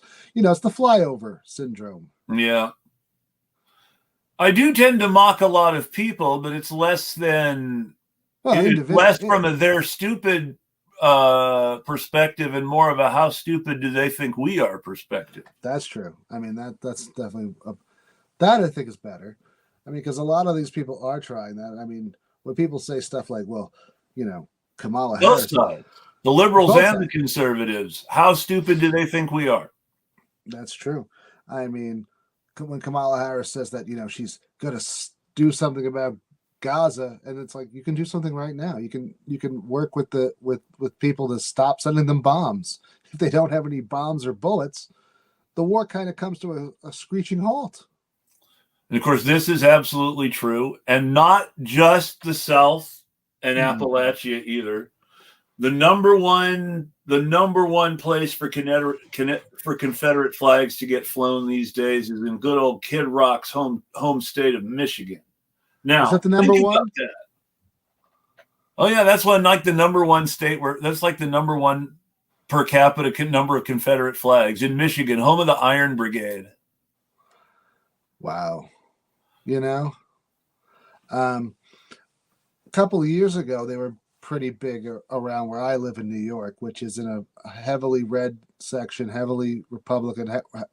extremely rural, low income, low jobs. And But for those who don't know New York politics, by the way, Albany, upstate state capital, is also historically the headquarters of the New York KKK. It is. It still has a branch there.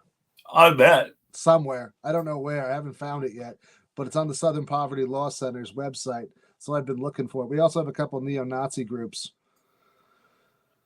And like, what's her name? Kristen Gillibrand, who seemed to have become a reformed character for a little while and is now back to form, started her political career as a state assembly person representing a really conservative and racist district in the Albany suburbs. And that her first campaigns were all about immigration and gun rights. It sounded like when she was a state senator, she was like the most conservative state senator in New York. And then she runs and she's suddenly a liberal senator for a little while. Well, she never got that liberal. Well, but she was always she was always, I mean, and it doesn't take very much, I admit, but she was always better than Hillary Clinton. There is this sense that she was the good senator from New York. I always thought that was supposed to be Chuck's role. No. I never liked Chuck Schumer. Chuck Schumer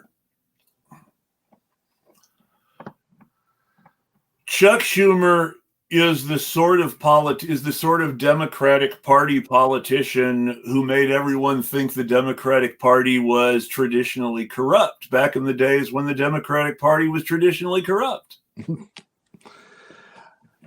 I mean, there's a reason why they used to call him Wall Street's Democrat. Well, yeah, I mean, he's totally the senator from Wall Street. I mean, Biden was the banks and he was Wall Street, and together it's a match made in heaven. But not the banks specifically, though. Well, Bank AmeriCard. Biden was the credit card company senator. He was, and Bank AmeriCard became Visa, and is a much bigger company. Even though Bank of America is a big deal too, the split off Bank AmeriCard that became Visa is much bigger than Bank of America now.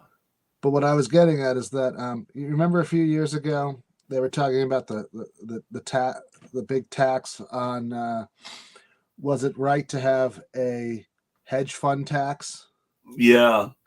I guess this was around 2005. This was the hedge fund. This was the huge topic. You couldn't get away from it everywhere in the internet. And I remember, and they used to have a clip on it, but apparently YouTube has been deleting a lot of its archives. Well, there's a clip of then it was what the hell is his name?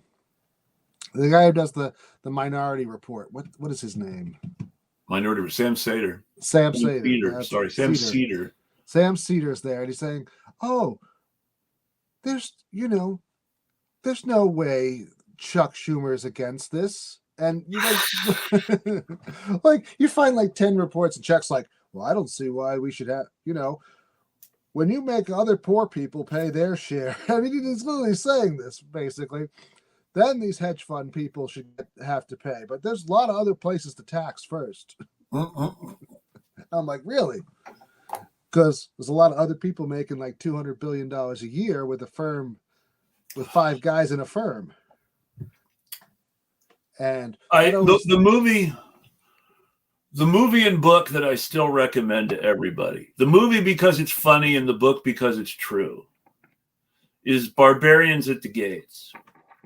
The guy who wrote the book kind of sympathizes with Republicans, and I don't know that we would like his solutions, but he was really good at capturing the criticisms of the junk bond guys by the older hard money investment firms in Wall Street. And the title of the book actually comes from a guy who ultimately went broke in the tech bubble, but who had been really big for a long time. And he said, "My brother and I are real people with real money. And these junk bond guys are just the barbarians at the gates of Rome."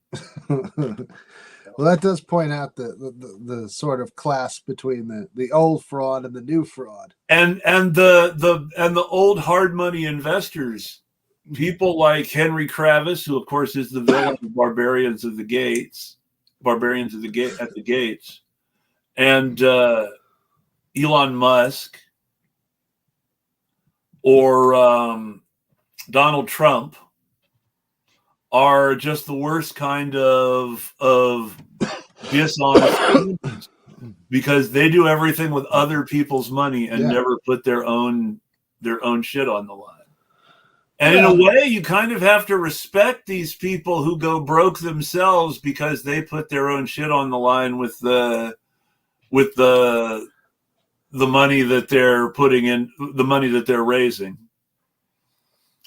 Because at least they're going broke doing what they're doing and putting their own shit on the line and actually taking that risk that capitalists are supposed to take. Wow. Such as it is. I mean, because the whole principle of junk bonds was to make sure someone else was always taking that risk, that the risk was being taken by the person buying the bond, not the person raising the money to buy the company. That's right. But I mean, those weren't always risks. I mean, junk bonds were just fraud.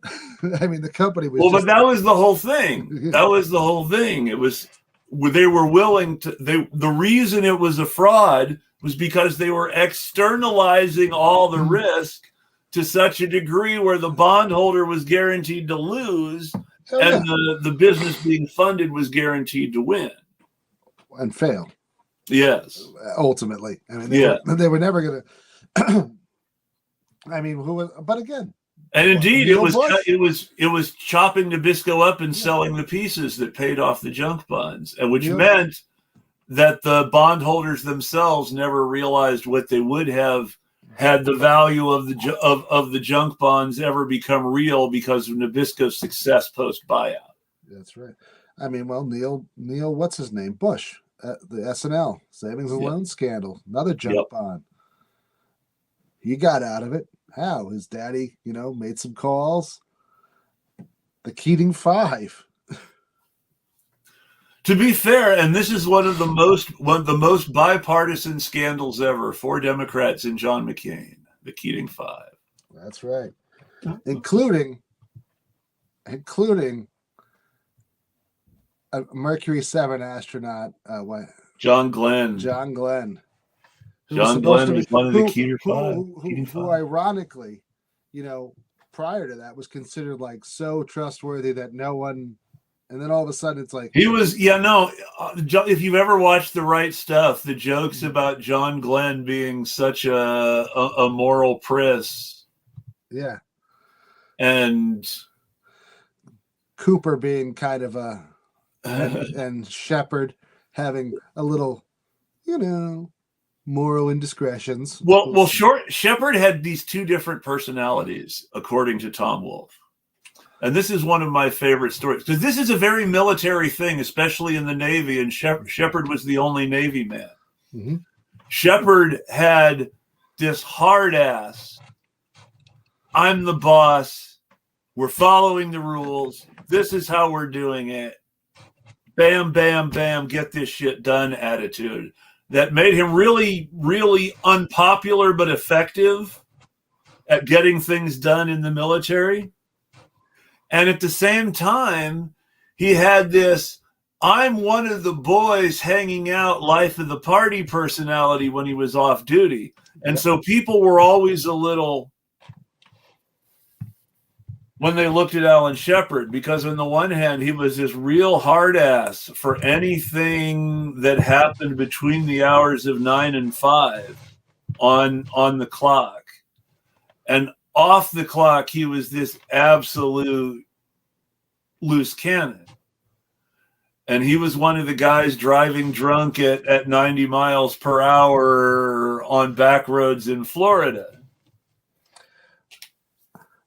Unfortunately, due to that movie, I can never not see him as Scott Glenn. Well, it's Ed Harris as Scott Glenn. It's Ed Harris as John Glenn that I can never forget from that movie. Or even more, even more. Remo Williams Jr. as Gus Grissom. Ah, unfortunately, he's dead. Yes, but I like Remo Williams. I like That's the books were supposed to be were one of several attempts to do America's answer to James Bond. Yeah, were they? Yes. Along with Matt Helm, which became a horrible, horrible Dean Martin movie. I always thought that Jason Bourne was the American answer to that. Came later, and that's a more modern. Those at the time the books were written. Really? These were people who were trying to cash in on James Bond to write something more James Bond than James Bond, to make to create these iconic American characters who would then make them lots of money. They were good at making people lots of money. I don't know how iconic any of the characters really became. I don't think we're going to see 23 versions of Remo Williams. The adventure begins. Well, the sad thing is that the books were overly serious to a painful degree. The lightheartedness of the movie was one of the reasons people didn't like it, because they wanted something more. They expected something more hard-ass in line with the books. And of course, people didn't like that Joel Grey was doing Yellowface. Yeah, well, But on the other hand, if someone had cast an Asian actor in that role, it's like it's so racist that they made this guy do this. But it would have been less racist. I don't know. I mean, what was that? 1985? That movie was out. Yeah. Somebody said something about the 80s on Twitter, and it really is true. And I elaborated on it because that's true too. But it's like the 80s, when every movie was simultaneously both completely homophobic and the gayest thing ever.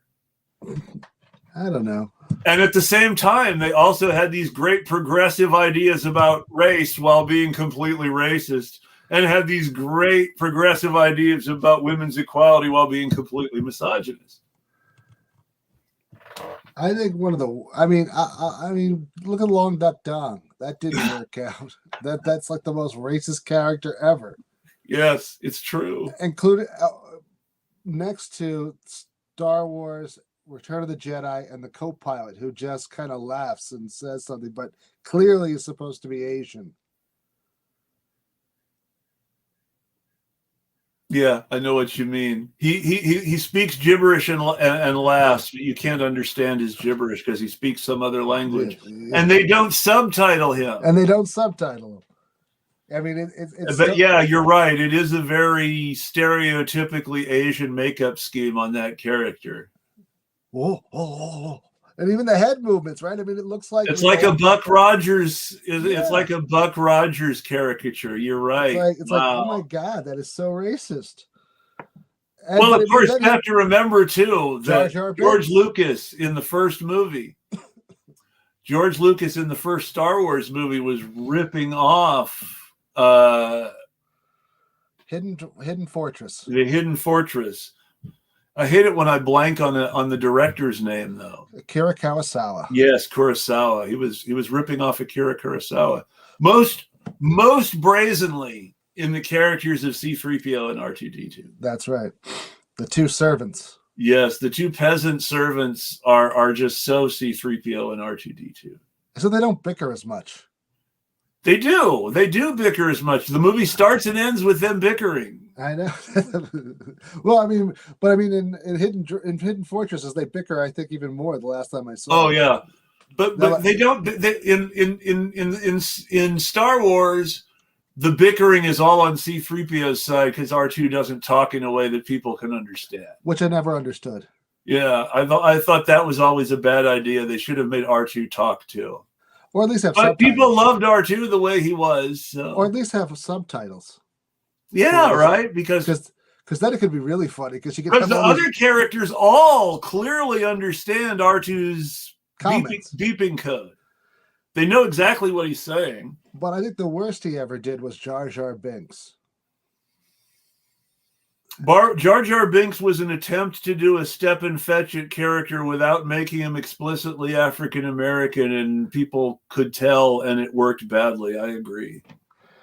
Well, I hate to agree with liberal identity politics people, but there you are. They were right about that one. That was oh man. I mean, you could tell right from the start that it was a straight out of a black minstrel play. With what was with what was seemed like it was intended to sound like some sort of Jamaican accent.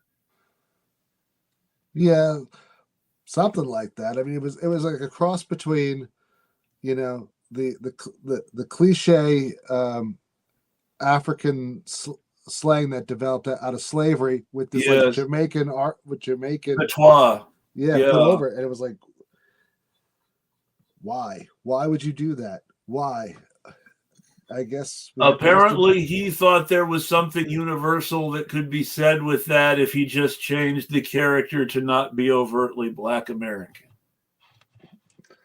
or a black-faced white guy. That would have been worse. It's true. You know, the one respectful thing you have to say about White Christmas is, though they do include the minstrel segment, none of them wear blackface in it. You know, and this was in the 1950s, and they already knew not to wear blackface. That's right. Because of Amos and Andy. All I have to say is this. The channel that has truly taken all of the worst qualities of a White Christmas and made it into an annual extravaganza has to be the new Great American Family Christmas channel. Don't get me started on them, but you know, and I just wonder who watches that. I mean, are they all due to my recent illness? The people who watch that kind of entertainment are people who want stuff like Bing Crosby and Fred Astaire, but who think that the actual content of Bing Crosby and Fred Astaire is somehow too woke. Yes. Which, you know, I mean, it's worth noting that Bing Crosby, who was a disagreeable conservative Republican known for being kind of racist, still knew that it would probably be bad if they wore blackface in White Christmas. Might make the title a little too on the nose, right? Yeah. I mean, this is in the 1950s, and they knew that, yeah, we're still going to do the minstrel segment, but none of us are going to wear blackface or speak in dialect. That's right. I think you could really pitch to the Great American version of Hallmark, the new offspring. I think you could pitch a total antebellum Christmas, right? Complete with minstrel show and everything. And I think they would just eat it up and make it for you. Gone with the Reindeer. That's right. Gone with the Reindeer. So, but you'd have to frame it, right? Like a meta movie where, you know, it's a production of a production. And they learn something important about racial understanding by playing masters and slaves. No, they just fall in love. Just find Jesus. No, there's no. Just once the black makeup comes off, then they can fall in love again. I'm just saying. I think that would work. You probably could. Because I showed you that. I mean, since we're going to wrap up anyway, I showed you the news story about Hallmark Channel getting sued by all their leading ladies, right? No.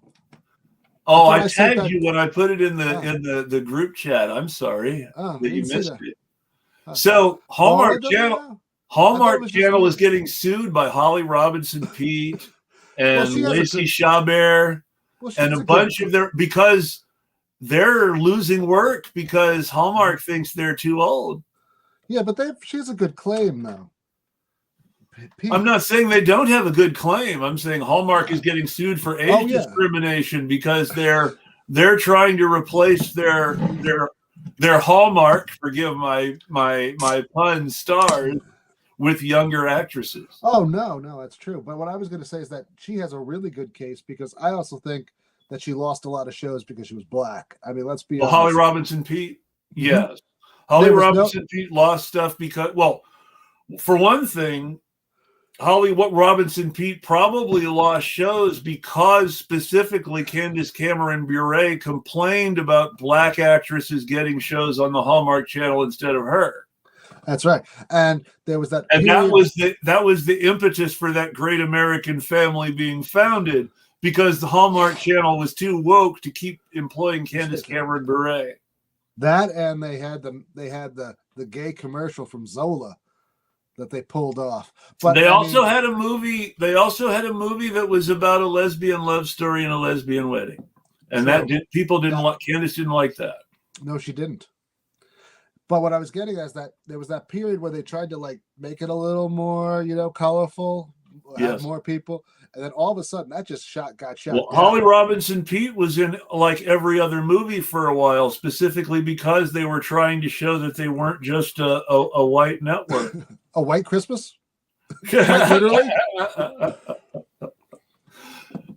I don't think they were ever quite so on the nose as to put Holly Robinson Pete in a movie called A Black Christmas. They wanted. I think they wanted to call that one Urban Christmas, right?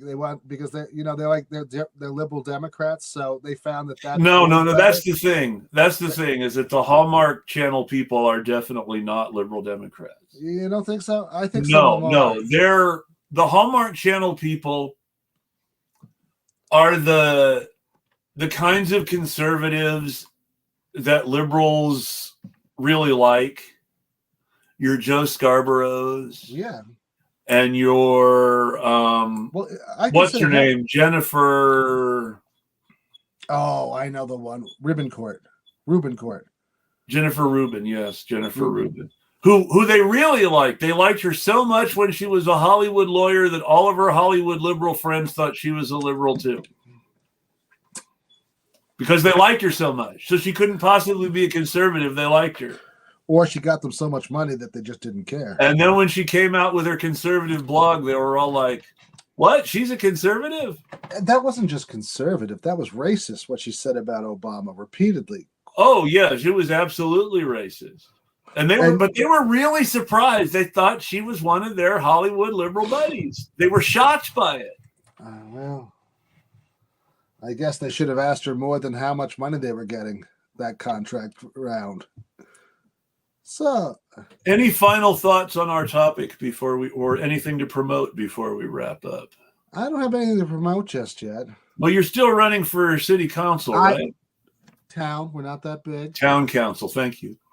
Hey, we got a lot of ways to go before that city moniker. We're talking about the same speed as Harry Morgantown and Support Your Local Sheriff. Town council. That's right. I am the Support Your Local Gunslinger. Same town, yet different town. All at the same time. I don't know. The Wild West, but in upstate New York. I was just gonna say, but those two movies he made, James Garner, like the same movie, repeated each other in the same. They're not the same movie. That's the funny thing about it.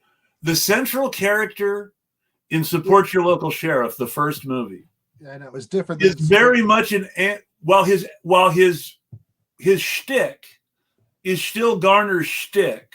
Mm-hmm.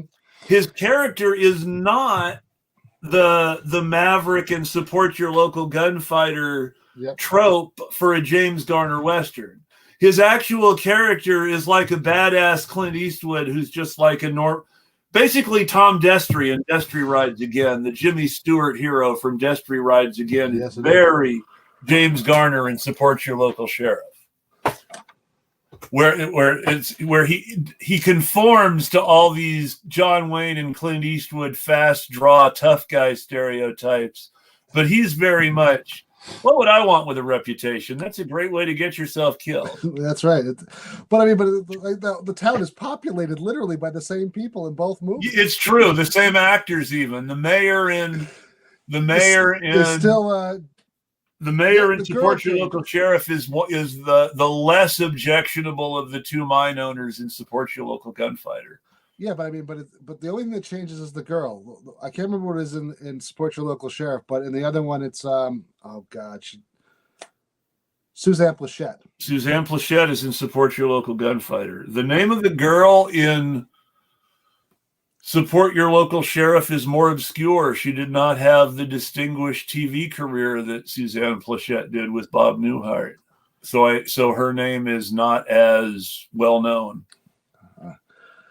Yeah, so I mean, I'd have to look it up. I am like that. I'm running on an outside campaign, officially starting it after the election, so there's no question of impropriety on my part.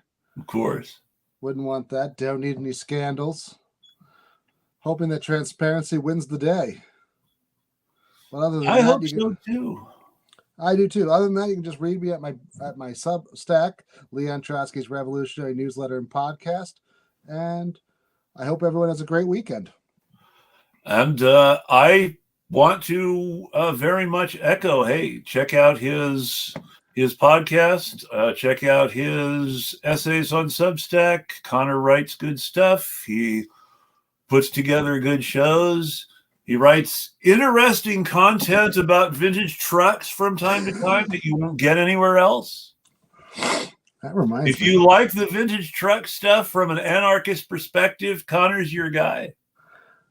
Okay, yeah, I guess so. I didn't think it had any perspective. There are way too many right wing people in the vintage truck sphere. Yeah. As you noticed on Snowplow, I just lament my favorite brand went out of business. That's such good news. It is. No, it's not. Oh no, I'm sorry. Not they should have become a collective and stayed fighting, but they got bought up by some company in Pennsylvania and were put out of business. That's disappointing. It is. Well, it's always somebody who makes a good vehicle that ends up disappearing in the market. It is. It's true.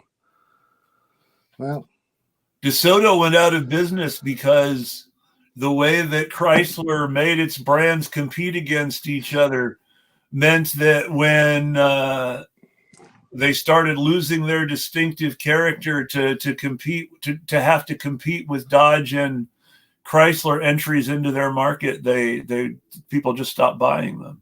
That's right. No, I mean, it happened in 2008.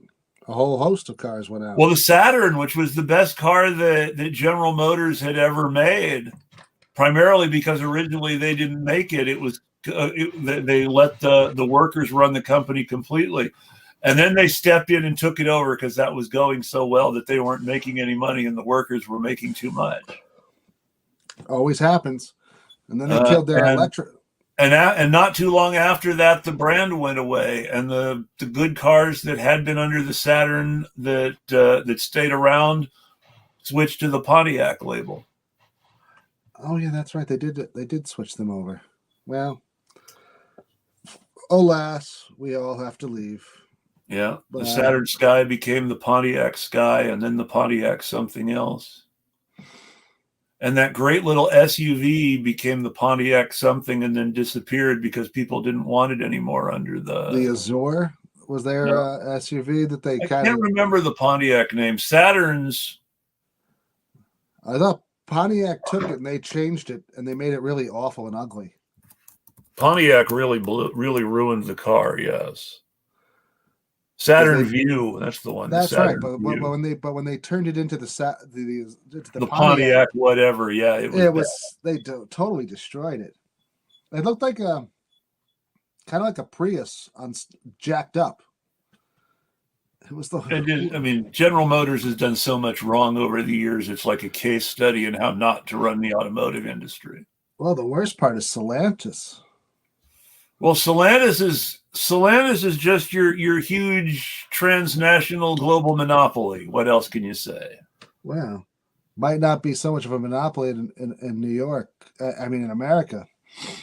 My brother, who works in the industry, says that they're getting bulletin reports that because they're a tier 3 supplier and they supply some parts to them, that they're going nuts, the dealers, because they're having cars on the lot for almost 300 days. and they won't do incentives or anything. Mm. So, Well, that's the thing is, I mean, Stellantis is that big corporate monster that exists because of all those illegal or should be illegal in a civilized society mergers between various car companies across national borders. It's been so long since it was Nissan Chrysler that I feel old. But it started out, I mean, it was just Chrysler back in the day. Yes. And then there was the buyout. Nissan bought it thinking they were getting a good deal and ended up not getting a good deal. Well, then they sold it to Daimler. Yep, Daimler Chrysler.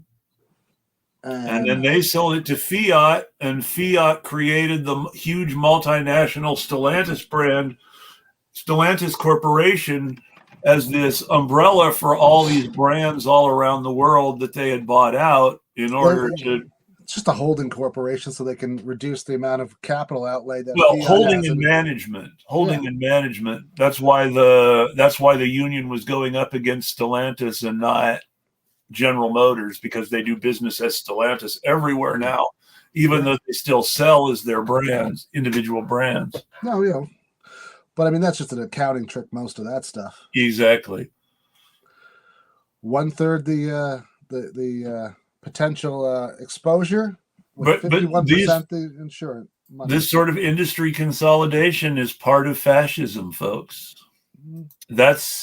And the Democrats have not really, with the exception of Lena Khan, who's done some good things. You got to praise some of her decisions. I will say that. She's done some good things. Democrats have mostly been as pro-corporate as Republicans on a lot of these merger issues. Well, who called up Kamala Harris, the head of LinkedIn? Exactly. Who also sponsored in 2020 a whole bunch of false rumors against. I mean, he was a despicable guy in Alabama. Was it Rex? I can't think of his name. Yes. Judge Roy Moore. Roy Moore. And he went after him with these, so-called terrible tactics. But everyone on the left said, oh, well, that's great now. Well, I mean, I think the fact that Roy Moore is very likely a serial sexual predator, it's probably good that we found that out. But he didn't actually find out all of that. He didn't have the information, he just made it up. That's the problem, right? If you actually have that information, yes, don't sit on it. Get it out. Well, the detail that he was one of those guys who was banned from the local mall and schools was actually very good for folks to know. Oh, I mean, that is a very good thing to know. I mean, if you're banned from the locals, and it's not because you're just an idiot and you get into fights with the kiosks operators. Yeah. But it's because you're chasing little girls into the bathroom, then yes, that's good. But the LinkedIn guy went off the reservation and made all these other claims that could not be substantiated, and that's just bad. Period. But there's always someone like that in politics ready to do that. Mm-hmm. It used to be that someone got paid to do that for people, and now a lot of people just do it themselves. Well, but they are getting paid. Mm. They create the Substack, or they create a TikTok or something else, and then they blow up overnight. You see it with Political Girl. She's a huge propagandist for them. Well, I mean, if you've got super PACs funded by billionaires supporting you, of course you blow up overnight. Sure. But there's no billionaire super PAC that wants to support anarcho-communism. Well, that's because we kind of don't want to see them exist anymore. I know. That's the problem. They just can't get over that part. I think it's just because they're short-sighted. Whatever happened to the good old days when the two richest men in Boston were anarchists who funded John Brown? I don't know. Where have the class traders gone? I really don't ever really believe that hard in class traders. Mm. Oh, I mean, they become a trader up to a certain degree. And then it's like, when it gets too far, it's like, wait a minute. Well, I mean, it's true that Garrett you want me to actually go back to work? Garrett Smith was able to use he was rich enough he wasn't going to have to go back to work at any point, but he was able to use his class to commit himself to an insane asylum to get out of legal consequences when the John Brown shit broke. That's but right. Still, he was funding John Brown. Well, sure. If John Brown had succeeded, it would have affected his bottom line to some degree, but he was still willing to put up that money. Well, I'm just a little cynical about them. He believed slavery was bad. Yeah. Whatever happened to people who believe that something like that is bad? I guess they got bought up and they decided that if they hide in a few corporations from them and a long spreadsheet, our Supreme Court has ruled slavery is okay if it's Nestle. Or in the case of our great Constitution, Amendment 13, punishment. Yeah, prison. So that's a whole show in itself. I mean, that is legalized slavery, and we have it at a grand scale. So I've said my last little bit. As far as promoting, if you want to support the show, Patreon, Eclectic Radical, PayPal and Cash, Eclectic Radical, Substack, Eclectic Radical, if you want to get on the mailing list. And Twitter is still the best place to talk to me, though I'm also on Blue Sky as Eclectic Radical. So it's real easy to find me somewhere. Wow. It's Eclectic Radical wherever I am. Well, it was great talking to you, Chris. Hope to do it again soon. I hope so, too. I'm trying to start scheduling some shows again. Oh, that's good. Next week, we're going to be off the usual hour. It's going to be in the afternoon, 3:30 Must be doing someone in Europe, huh? Pacific. Doing someone in Europe? No, somebody who works Sundays, another working class guy like myself. Understand that. I was on his show a couple Saturdays ago, so now I'm going to return the favor. Sounds great. Pretty open after that. I need to try to get some more bigger guests again on the same scale as Edward Nongueso Jr. if I can. You know who would be good? Considering the Boeing incidents, yeah.